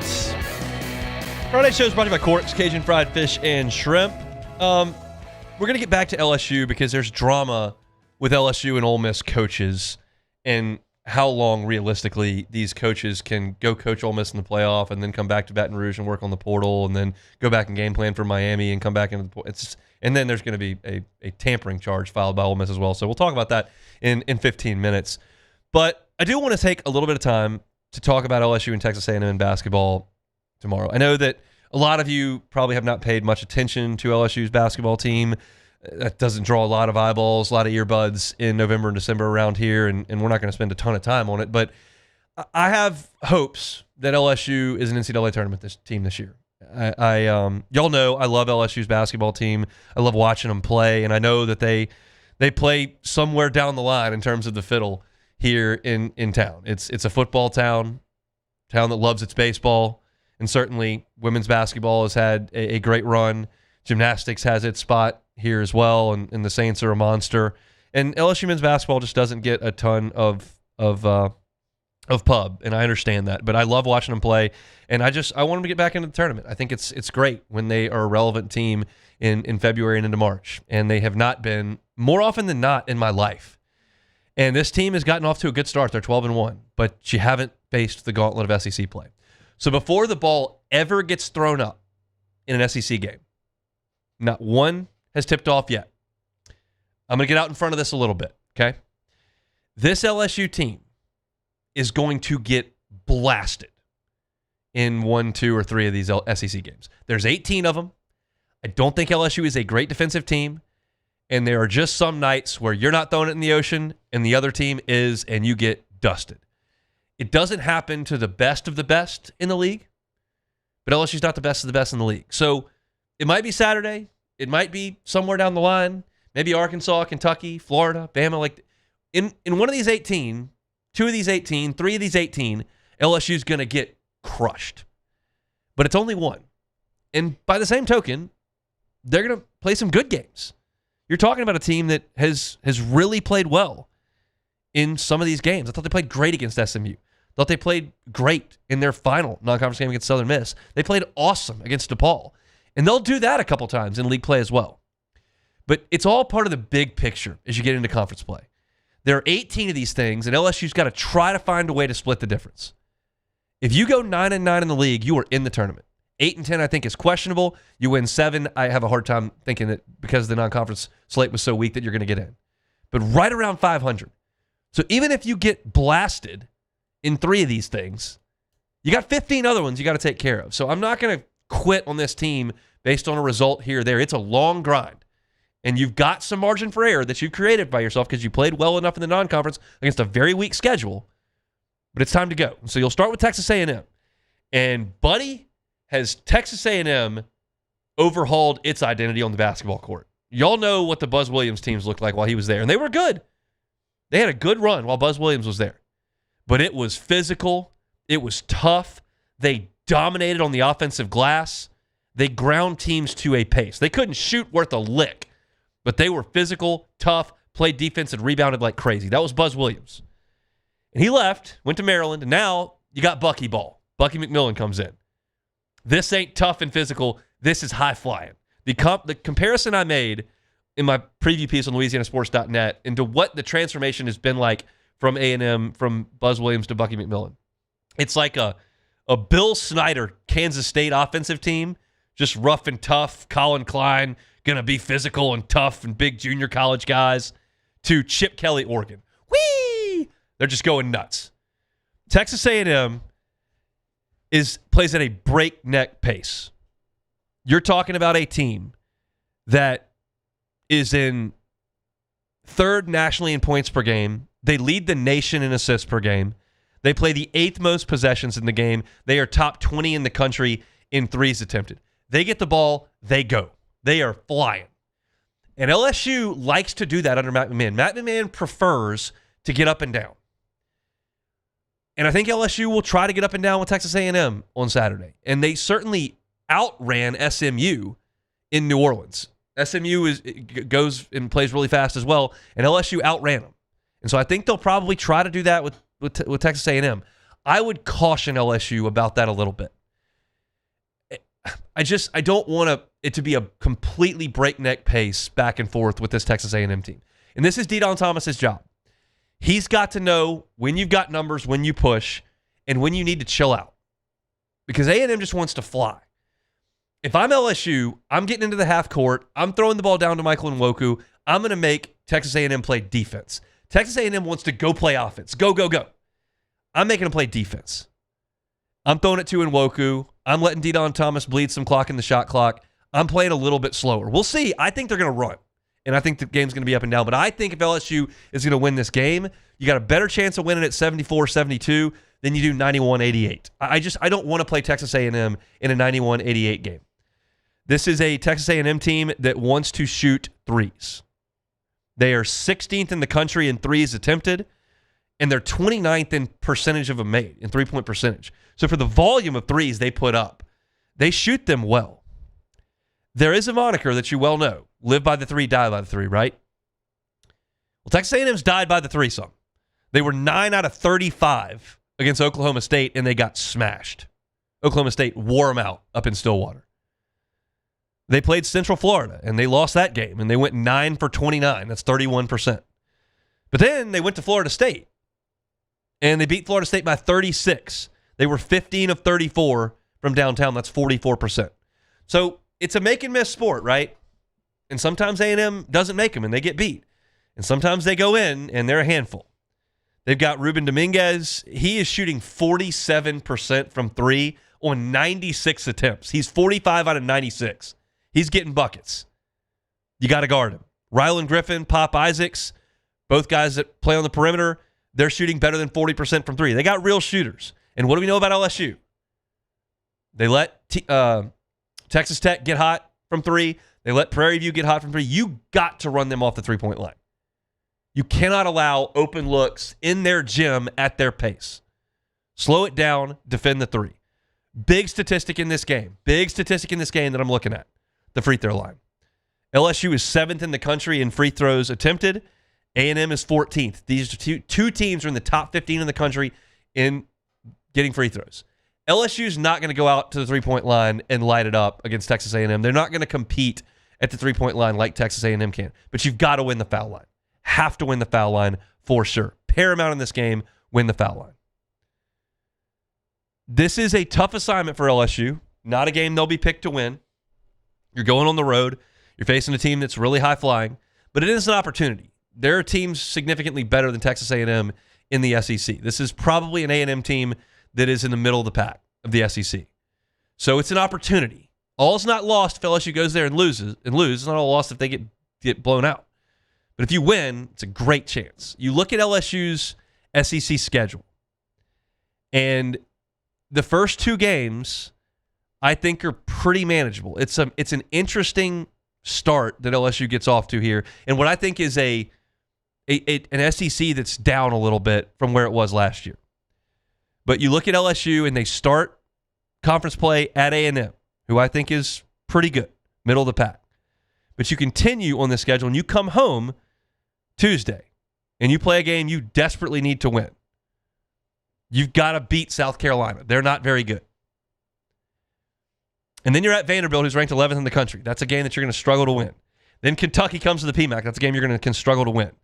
So there's games 3 and 4 are really difficult. Games 1 and 2 are doable at A&M and South Carolina. LSU must get one of these first two. Have to get one of these first two. Can be in College Station, can be at home against South Carolina. You go 0-2, you're staring 0-4 right down the face, and now you've lost your margin for error. You start 1-1, even if you go 1-3, it's not ideal, but you're still in the mix. But you've got road trips coming to Florida and Arkansas, and That's a bear. And you could get behind the 8 ball here pretty quickly. And our conversation starts going away from can they make the NCAA tournament to a completely different conversation if you stumble out of the blocks in league play. Right? We know. We're familiar with this whole deal. So for me, got to get one of these first 2. So I'm telling you here on this Friday as they go to College Station, it's a game that you got a chance to win. You won't be picked to win. But if you lose on Saturday, you come back Tuesday, that is as close to a must-win in week 2 and get week number 1 of SEC play as you can find. Because South Carolina is not good, and it's on your floor. I think this LSU team's a little bit different. I think Deion Thomas makes them different. I think Michael Nwoku's unlocked a different piece to his game. I think Markell Sutton's an SEC big that fits in. I think Max McKinnon is a good piece when he's knocking down shots. I think you've got a little bit of depth, and I think you're a very skilled offensive team.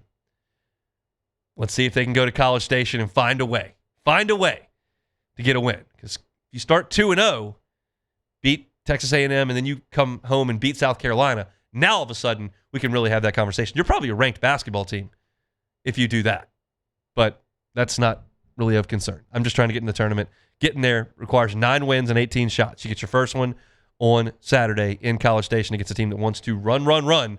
Hopefully LSU can slow it down a little bit over there at Reed Arena. All right, let's look at hoops. Let's go back to football. Ole Miss has LSU coaches coaching them in the playoffs. There are reports flying around. There are rumors flying around. There are things happening. What needs to happen in the next day or two? We'll talk about it when we come back. The Hunt Palmer Show.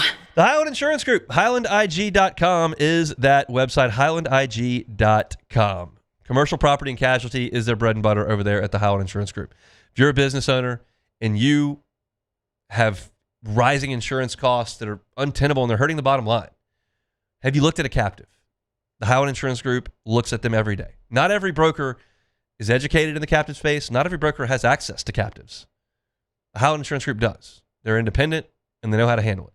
So if you have good loss history and you have good risk management and you want a different option when it comes to your commercial insurance, contact the Highland Insurance Group. Talk to Jonathan. Say, hey, I heard about it on Hunt's show. I'd like to talk about the captive. He's happy to have that discussion with you. They handle group employee benefits as well. Handle property and casualty. 2026, if you're looking to make a change in your insurance program as a business owner, as a risk manager, as a CFO, the Howard Insurance Group needs to be your next phone call. Check them out on the website, HighlandIG.com. Hi, this is Beth Serena. Welcome to my pool.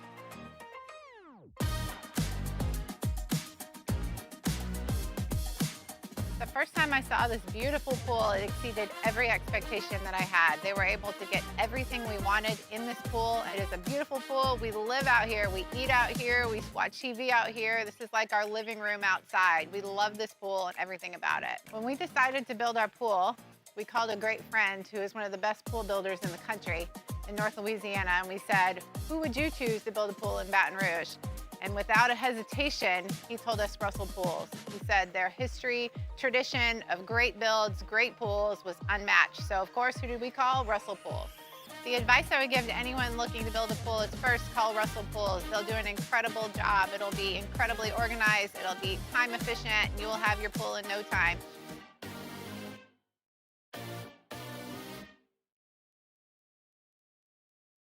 I'm lawyer Collins Locke Meredith. Among the most important factors to consider when you're hiring an injury attorney is trust. You trust your attorney will put your interest first, treat you with respect, fairness, and honesty. You trust them to be there for you when you need them. At Locke Meredith, Sean Fagan and Associates, thousands of clients have trusted us to represent them, and for good reasons. Please visit us at LockeMeredith.com to learn more, and whether you hire us at all, give us a call at 272-5555. You have nothing to lose. We typically think of stress as being bad for us. At Our Lady of the Lake and LSU, we are researching how certain types of stress, such as exercise, can be good for our immune health. By studying people under extreme stress, such as athletes, astronauts, service members, and first responders, we're learning how to improve the immune health of everyone. That's the power of research. That's the impact of champions. Together, we roar. I'm Gabrielle McLeod on behalf of the Louisiana Propane Dealers. I have spent hundreds of hours preparing for scholarship competitions. That preparation paid off when I won the Fitness and Talent Awards along with the title of Miss Louisiana. The Louisiana propane dealers are also pretty talented and want you to be prepared for when the power goes out. Visit LouisianaPropane.com to find out about propane generators and other safety tips. Louisiana Propane, it truly is the fuel for our future. These are the luckiest ice cubes in the world. They could have been a thankless bed for an all-you-can-eat salad bar, but instead, they've been called upon to cradle and cool a crisp, refreshing Dos Equis. Looks like the lucky just got luckier. This is the Hunt Palmer Show, brought to you by Corks, Cajun fried fish and shrimp.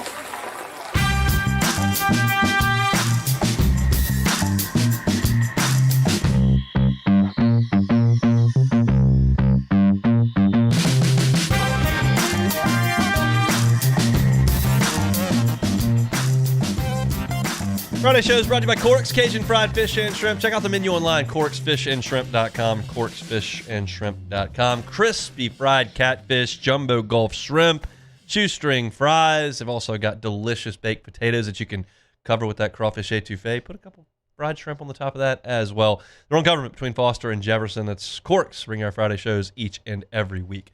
If you've been with us for an hour and a half, I appreciate that very much. I know that most of you have not. Audience rolls over every 10, 12 minutes or so.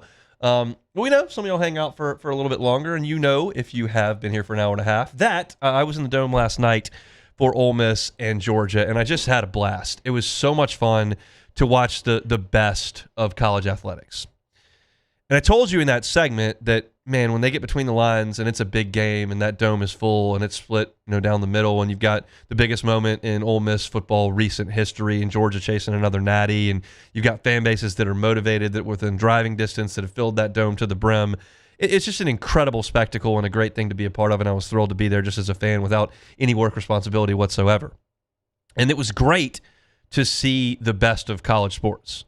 But in that segment, I told you that there are some things that go on in college sports that are pretty silly. Like, I think it's pretty silly for a coaching staff to have to negotiate 90 contracts in 2 weeks with every player on the roster. I think it's silly that you've got players who were a freshman at LSU this past season that did not contribute in any meaningful way that are posting on Instagram that they're coming back to LSU after playing for LSU this year. I think that's silly. And it is undeniably silly that Ole Miss's coach was essentially coerced into leaving his job for LSU while doing the thing that the job was designed to do. The job of football coach is designed to win games so you can get to the playoff and compete for a championship. And Lane Kiffin was doing that job, and then LSU said, we need a head coach. And he said, well, I want to take that job, but I want to coach this team. And everyone involved said, no, that's not going to happen. Almost like, I don't think so. Get out. But then the coaches that he took from Ole Miss, 6 of them, did go back to Ole Miss. And now they're coaching in the playoff. But Lane Kiffin can't coach in the playoff. He's got to be in Baton Rouge working the portal. But we need an offensive staff. We're at Ole Miss. We're trying to beat for a championship. We need these guys to call plays, coach the offense. Okay, well, they're doing that. And they've done that since he took the job at the end of November. Well, we're now into January, and they've won 2 playoff games. And these guys are spending time in Oxford, game planning for Georgia. Then they're going down to LSU to handle the high school signing class and then handle the transfer portal. And they're going back to Oxford to fly to New Orleans to coach the game. And they leave New Orleans where they've won the game. They're in the national semifinal. They're in the Final Four. They got a shot to win a natty. And they don't leave New Orleans to go back to Oxford, the team. They go to Baton Rouge because that's who's paying them. And that's where they need to be. Well, that's very silly. It's just silly. And apparently, it's not going to continue much longer. Ross Dellinger at Yahoo has reported that people in Oxford don't believe it's viable for these coaches to be with the Ole Miss program anymore. And Matt Moscona has reported for LouisianaSports.net that people he's talking to with LSU don't believe it's tenable either. Ole Miss is putting together a case for tampering. It's levied against Lane Kiffin. They believe he has illegally pursued current Ole Miss players to come to LSU. And their case gets weaker when the NCAA goes, well, wait a second. You're concerned that LSU is trying to poach your players, yet you're allowing willingly LSU coaches to come coach your team. You're allowing LSU in the facility, but then you're telling me that LSU is tampering. Wait a second. Which is it? Their case gets weaker, right? So now you've come to a fork in the road.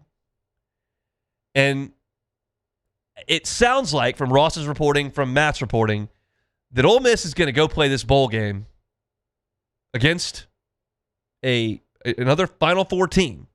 They're going to go play Miami in Arizona, and I don't think Charlie Weiss is going to be there, and I don't think George McDonald's going to be there, and I don't think Joe Cox is going to be there. You've got 6 staffers on the offensive side that I don't think are going to travel for that. And I think that's what's going to happen because LSU now is into 2026, and you're bringing in a transfer quarterback this weekend. Like this weekend, you've got Brendan Sorsby coming in. He could be the most important piece to your operation next year. He's your potential quarterback. You cannot have 6 offensive staffers getting ready for Thursday's game against Miami in Oxford. You can't have that. You have to recruit this kid. And if you're Ole Miss and you're trying to get ready for this game, you can't have your offensive staff recruiting for LSU and not game planning for a ridiculous Miami defense. It just doesn't work. Keith Carter, the Ole Miss AD, was asked last night after the biggest win of his Ole Miss life, hey, you going to have any offensive staffers for that game against Miami? And he just said, I don't know. I don't know. We're not going to talk about that. We're going to celebrate this win. And that's all these non-answers that we've gotten are the answer. The non-answer means it's a thing we can't say. Lane, you going to be here at Ole Miss next year? I don't want to talk about that. Well, I know. No, you're not going to be there. Hey, Keith, are these guys going to coach you? I don't want to talk about that. No, they're not. They can't. They have a job to do in Baton Rouge. It's silly. It is stupid. It's ridiculous. And I'm saying that with full understanding that these guys are going to help LSU by recruiting, and they're going to hurt Ole Miss by not being there. Charlie Weiss has called the plays all year for this team. He's not going to be calling plays against Miami. I don't think it's going to happen. That's what the feeling is. And Ross and Matt are talking to people in both buildings that are saying this can't go on. It's just not sustainable. So this is a huge storyline for this week in both towns. LSU is going to be bringing in offensive guys. They got to go get offensive linemen. They got to go get quarterbacks. They got to host recruits. And Ole Miss has got to go play. So we'll cross the Trinidad Chambliss Bridge when we get there. We'll cross the Kewan Lacey Bridge when we get there. We'll cross the Winston Watkins Road when we get here. But this isn't going to work. And it sounds like that's going to come to a head, I believe, this weekend is what it sounds like based on what Ross and Matt are suggesting. So you're going to have an Ole Miss team that's going to go play the biggest game of their lives, of their program's existence in the last 60 years. And they're going to do it probably with a new look offensive staff. They brought in the offensive coordinator from East Carolina about 3 weeks ago, right? He's been at practice. Maybe he's the guy that takes the reins. Maybe it's Joe Judge, who's going to stay at Ole Miss. He's on Pete Golding's staff. He's been an NFL head coach. He's been a play caller before. Maybe he takes the reins, but it just doesn't feel like Charlie Weiss, Joe Cox, George McDonald, that group of people is going to be able to go with Ole Miss. This is the craziest story. Because for years and years and years, coordinators have been leaving for other jobs. It worked out for LSU and Bo Pelini. It worked out for Jim McElwain in Alabama. Like, they were leaving for head coaching jobs. Pelini went to Nebraska. McElwain, I think, went to Colorado State. They made those decisions in December, but they coached that one game in early January to win a national championship. Well, now those games are drawn out till January the 19th, and there's a transfer portal window right there on the front end of January you've got to be active in. So if you ask me, that was the end of the line for that offensive staff at Ole Miss. I don't know. I can't tell you what the impact is going to be on Ole Miss's play on the field on Thursday. I don't know. But this whole song and dance where we got 1 foot in Oxford and 1 foot in Baton Rouge, it's got to stop. And I think it stops pretty quickly. And that is a wild story. And it is going to ignite the energy of that Ole Miss fan base once again, because this is such an awkward time for them where it's the best run any of them ever seen. And there's so much turmoil going on behind the scenes. I don't know what the result of the tampering charges is going to be. But you look kind of weak when you bring those allegations and you're letting LSU coaches in the building. I think Ole Miss knows that. I don't blame them for it. They're trying to win. The best chance they have to win is to have those guys that have been coaching all year coach, as opposed to brand new guys or analysts stepping up. I get it, but it's just it's a bizarre time that we're in. We'll see what the result of all of that is. You can read Ross's stuff at Yahoo, and there's a news story up for free that Matt just wrote from an airplane on LouisianaSports.net, talking about his understanding of what is next for these LSU and Ole Miss assistants. So we got one segment left to go for the week. Been a quick week with a break right in there in the middle. Hope everybody's having a happy new year. Come back and close it out with us. Hunt Palmer Show.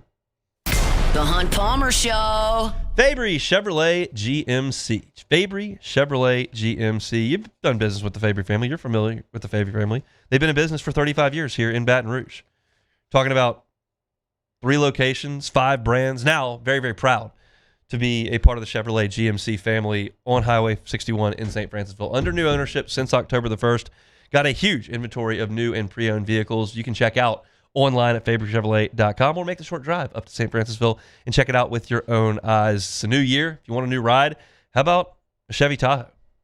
How about Chevy Silverado, looking for a truck? How about a GMC Sierra, GMC Yukon, Denali, looking for an SUV? No better spot than to check out Fabry Chevrolet GMC. And they also service every make, every model in their service department. It doesn't have to be a Chevy, doesn't have to be a GMC, doesn't have to be bought from Fabry. Whatever, if you got an issue, you're up there in St. Francisville, go on in and check out their great service department as well. Online at FabryChevrolet.com. It's FabryChevrolet.com. When you can't rely on technology, you can rely on Mountain Cold Refreshment. Dave's back on. Coors Light. Choose chill. I'm Lawyer Locke Meredith. If you're battling an insurance company because of a wreck not your fault and they're not calling you back or being fair, whether you hire us at all, give us a call, 272-5555, or email Locke Meredith, Sean Fagan and Associates. You have nothing to lose. Hello, I'm Collins Meredith. If you've been injured on the job, you likely have a workers' compensation claim, but you may also have a tort claim, which opens up significant recovery rights not normally available for a work injury. If this is you, call us or come see us at Locke Meredith, Sean Fagan and Associates. Looking for cleaner energy? Propane is energy for everyone. And when you're cooking with clean, affordable propane, you're cooking with gas. In the wintertime, nothing heats a home like Louisiana propane. And when you need hot water, propane's got you covered. Oh, and you won't regret that propane generator when the power goes out. I'm Miss Louisiana, Gabrielle McLeod, and to find more information and to find a propane dealer near you, visit LouisianaPropane.com. After a decade of working in private duty nursing, I know how hard it can be to find compassionate care for the ones that you love the most. So I started Decision Critical, a premier concierge nursing agency, so we can take care of you wherever you are. Our highly skilled nurses provide exceptional care from the comfort of your own home with personalized packages for short-term, long-term, or even around-the-clock care. Visit us at DecisionCriticalBR.com and give us a call today to get started. My father, J.B. Falgu, had a vision of growth for First American Bank and the communities we serve. The bank's foundation was built on his legacy of compassion, loyalty, and dedication. Through his years of leadership, First American has prospered to heights even J.B. could not have imagined. I know my father would be extremely proud of the customer service and financial stability that First American provides to Southeast Louisiana. We continue to thrive because of the legacy of J.B. Falgu. Investing in a new roof doesn't have to be overwhelming. At Pelican Roofing, we offer 0 interest for 21 months because everyone deserves a safe, secure home. Trusted, local, affordable. Pelican Roofing, making quality roofing affordable for South Louisiana families.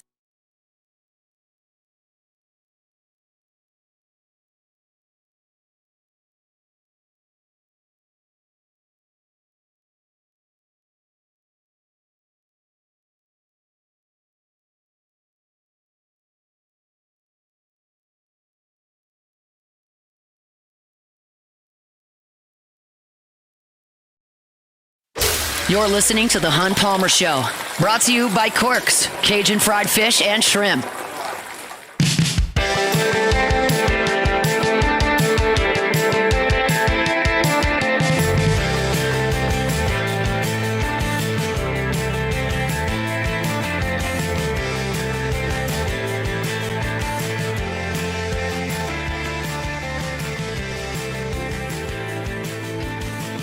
I really hope Trinidad Chambliss is LSU's quarterback next year. Just wanted to put that out there in the segment. I don't think that's tampering. I don't work. Well, I technically kind of do work for LSU. You kind of do work for LSU, so you might want to watch out, man. Don't turn me into the NCAA. I'm about to say. They can't. I mean, by the time they rule on whether or not it's tampering for me, it'll be 30 years down the road. They can't do anything in a remotely timely fashion. But man, as I said in the first segment today, that dude, watching him in person in the Dome, that was absurd. I mean, he's so fast, so quick. There were so many times last night where he started running, and I'm expecting, this is Georgia. I mean, I'm looking at the red jerseys, the black G. I know they got dudes on defense that are fast and big and strong and can go. And he just kept getting the corner on him. He just kept getting there. And then the throws he's making, he dropped it in the bucket on that 40-yarder. I don't know how they let him get behind him, but it's a great throw. Guy was just a boss last night. And I vividly remember sitting in this chair exactly right here. And I said before LSU played Ole Miss, I was like, they're going to start this Chambliss guy. Like, yeah, nice job against Kentucky, whatever. This LSU defense, they went to Clemson. They put the clamps on them. They got dudes. Like, this guy's never seen anything like this at Ferris State. And LSU got him to go 3 and out on the first drive. And I was like, We got you, boss. Well, guess what? I'm an idiot. As usual. Nah, man, look. Whoa, hold on. You can't say that because he wasn't even a starting quarterback. No. What are you about to say? So Austin Simmons out there chucking it around, throwing 4 picks in 2 games. Exactly. So, no, you don't say that because obviously they didn't see it either. Or, they're doing the whole transfer portal politics. They paid this guy NIL money, so we got to let him play first. But Trinidad is amazing. Are they going to win the national championship? We can't allow that to happen. I'd be real bummed out. Hunt, by any means necessary. You know how, I mean, I'm just going all out with this analogy now. I talked to a few people about it yesterday down in New Orleans. Like, I'm going with the club analogy. I'm in the club. I'm in the penthouse up at the top. I'm hanging out with Clemson. Bama's here. Georgia's here. Michigan, Ohio State hanging out. Auburn gets a seat at the table. They got a natty in the last 15 years. They also played for another one against Jameis Winston. Like, they can hang out. They're good. But it's a pretty exclusive club. Very. No Cal Bears in here. Don't have any Wake Forest Demon Deacons. Texas Tech's not invited. Georgia Tech can't come in either. Penn State can still get in? It's been a minute. Penn State, okay, you're it's been out. a minute. You're out. That's no good. But I'm in the club.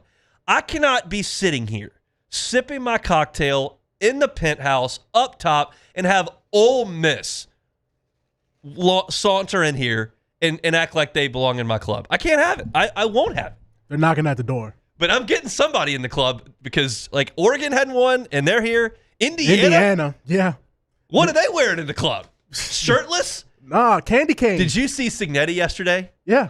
My man had on a quarter zip. Nothing. No undershirt. Nothing. I'm talking just zipper to chest. This guy is either a robot or a witch or something.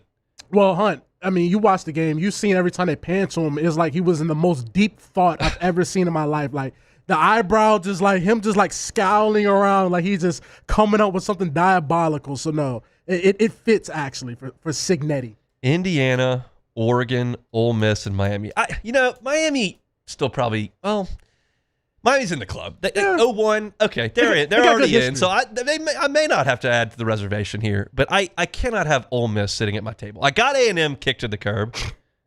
They can go back down to the outhouse, but It was close. They wanted it so bad. I saw that bracket, and I went, okay, A&M and Ole Miss are going to have to deal with Ohio State and Georgia. Those are my dudes. I hang out with them in the club all the time. They're not letting anybody in. They're the bouncers. Those are the enforcers in the club. You're right. They're gone. They're out, and that's a bad scene. So now I need this Miami defensive line to go nuts. But the problem is, and we'll break this game down next week, like, can they even get to Chambliss, or is he going to freaking run around and do something crazy? I want to say he's not, but then he just showed us against Georgia that he is like that. Now, I like Bain, and I can't remember what the other guy's name is, but he's really good too they're nasty. Bully people. They're nasty. But, they lost to Louisville. It's because Carson Beck threw 4 picks. That cannot happen. By any means, man. All right, let's play Take It or Leave It. Take it or leave it. Take it or leave it. Presented to you by Flight by Yingling, the next generation of light beer, crafted by America's oldest brewery. Today's hottest stories in sports, news, and sometimes even Hunt's life. The question is, will he take them or leave them?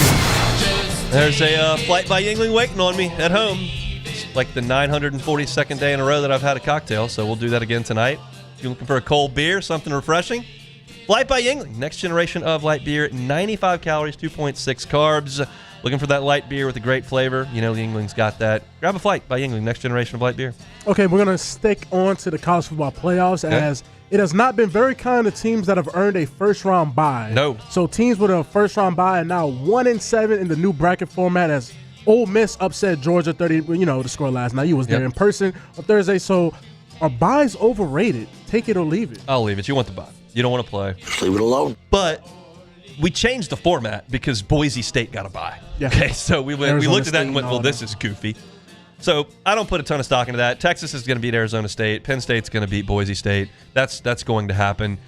This year, you're looking at a situation where that's a big win for Ole Miss that I don't think a lot of people saw coming. I certainly did not see Miami coming to get Ohio State, but I don't think that the rust hurt them. If they want to move the college football playoff up in January, up in December, I'm all for that. Not to have the month off because we're getting to the portal window and it's just weird because of what we're talking about. So if they want to move it up, that's fine. But I'm never going to say buys are overrated. If you get a chance not to play, don't play.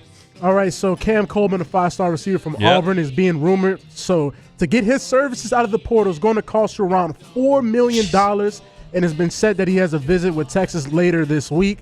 Well, I guess going into next week. So $4 million for a receiver. Take it or leave it. If you got it, take it. I'll take it. That's the thing is that I know how much money the Saints have to spend. I know exactly how much they can spend on everything. I don't know what the heck's going on in college football. We really don't. I don't know what comes from. I was listening to Barstool podcast today, and they got a guy that played offensive line for Indiana last year. There was a middling player, was never going to be an NFL guy, and he got $300K. So I guess that's the going rate for just a run-of-the-mill starter. You get a former 5-star who's a beast, and it sounds like Cam Coleman's looking very hard at Texas and Texas A&M. Yeah, But LSU plays both those teams next year, so whatever. Oh wow, we do. But hey, man, look, to see how Arch was looking, I get it. You want to go there with Texas, I get it. And they're going to pay you. So, do you see Arch was the fastest quarterback documented this year by the stats, Next Gen Stats? Really? Fastest QB, hit the top speed of any quarterback this year. Wow, he is. He's certainly a Manning, to say the least. Yeah, he's certainly a Manning.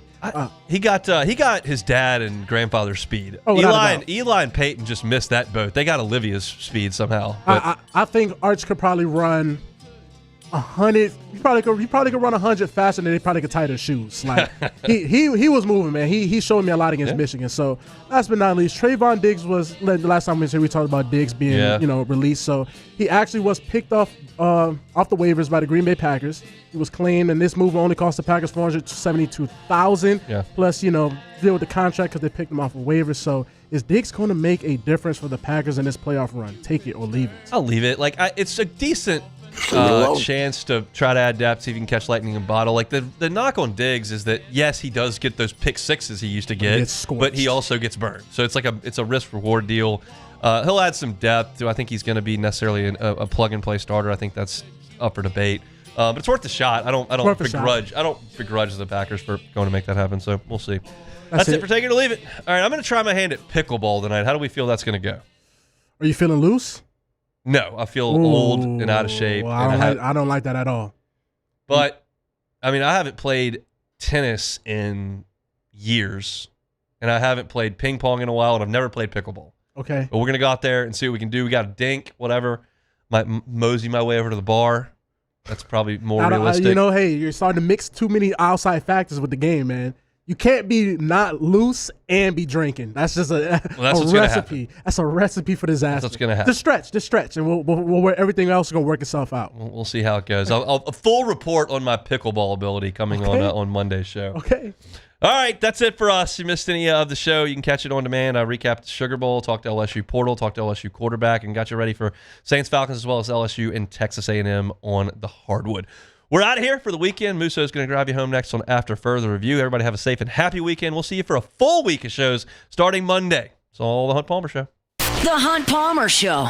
First American Bank and Trust. First American Bank and Trust. Why should you do business with First American Bank and Trust? Well, it's pretty simple. They've been at it for 116 years. They started up in 1910, and they're still cooking. They're your local bank. They're right here in Southeast Louisiana. And you go, what?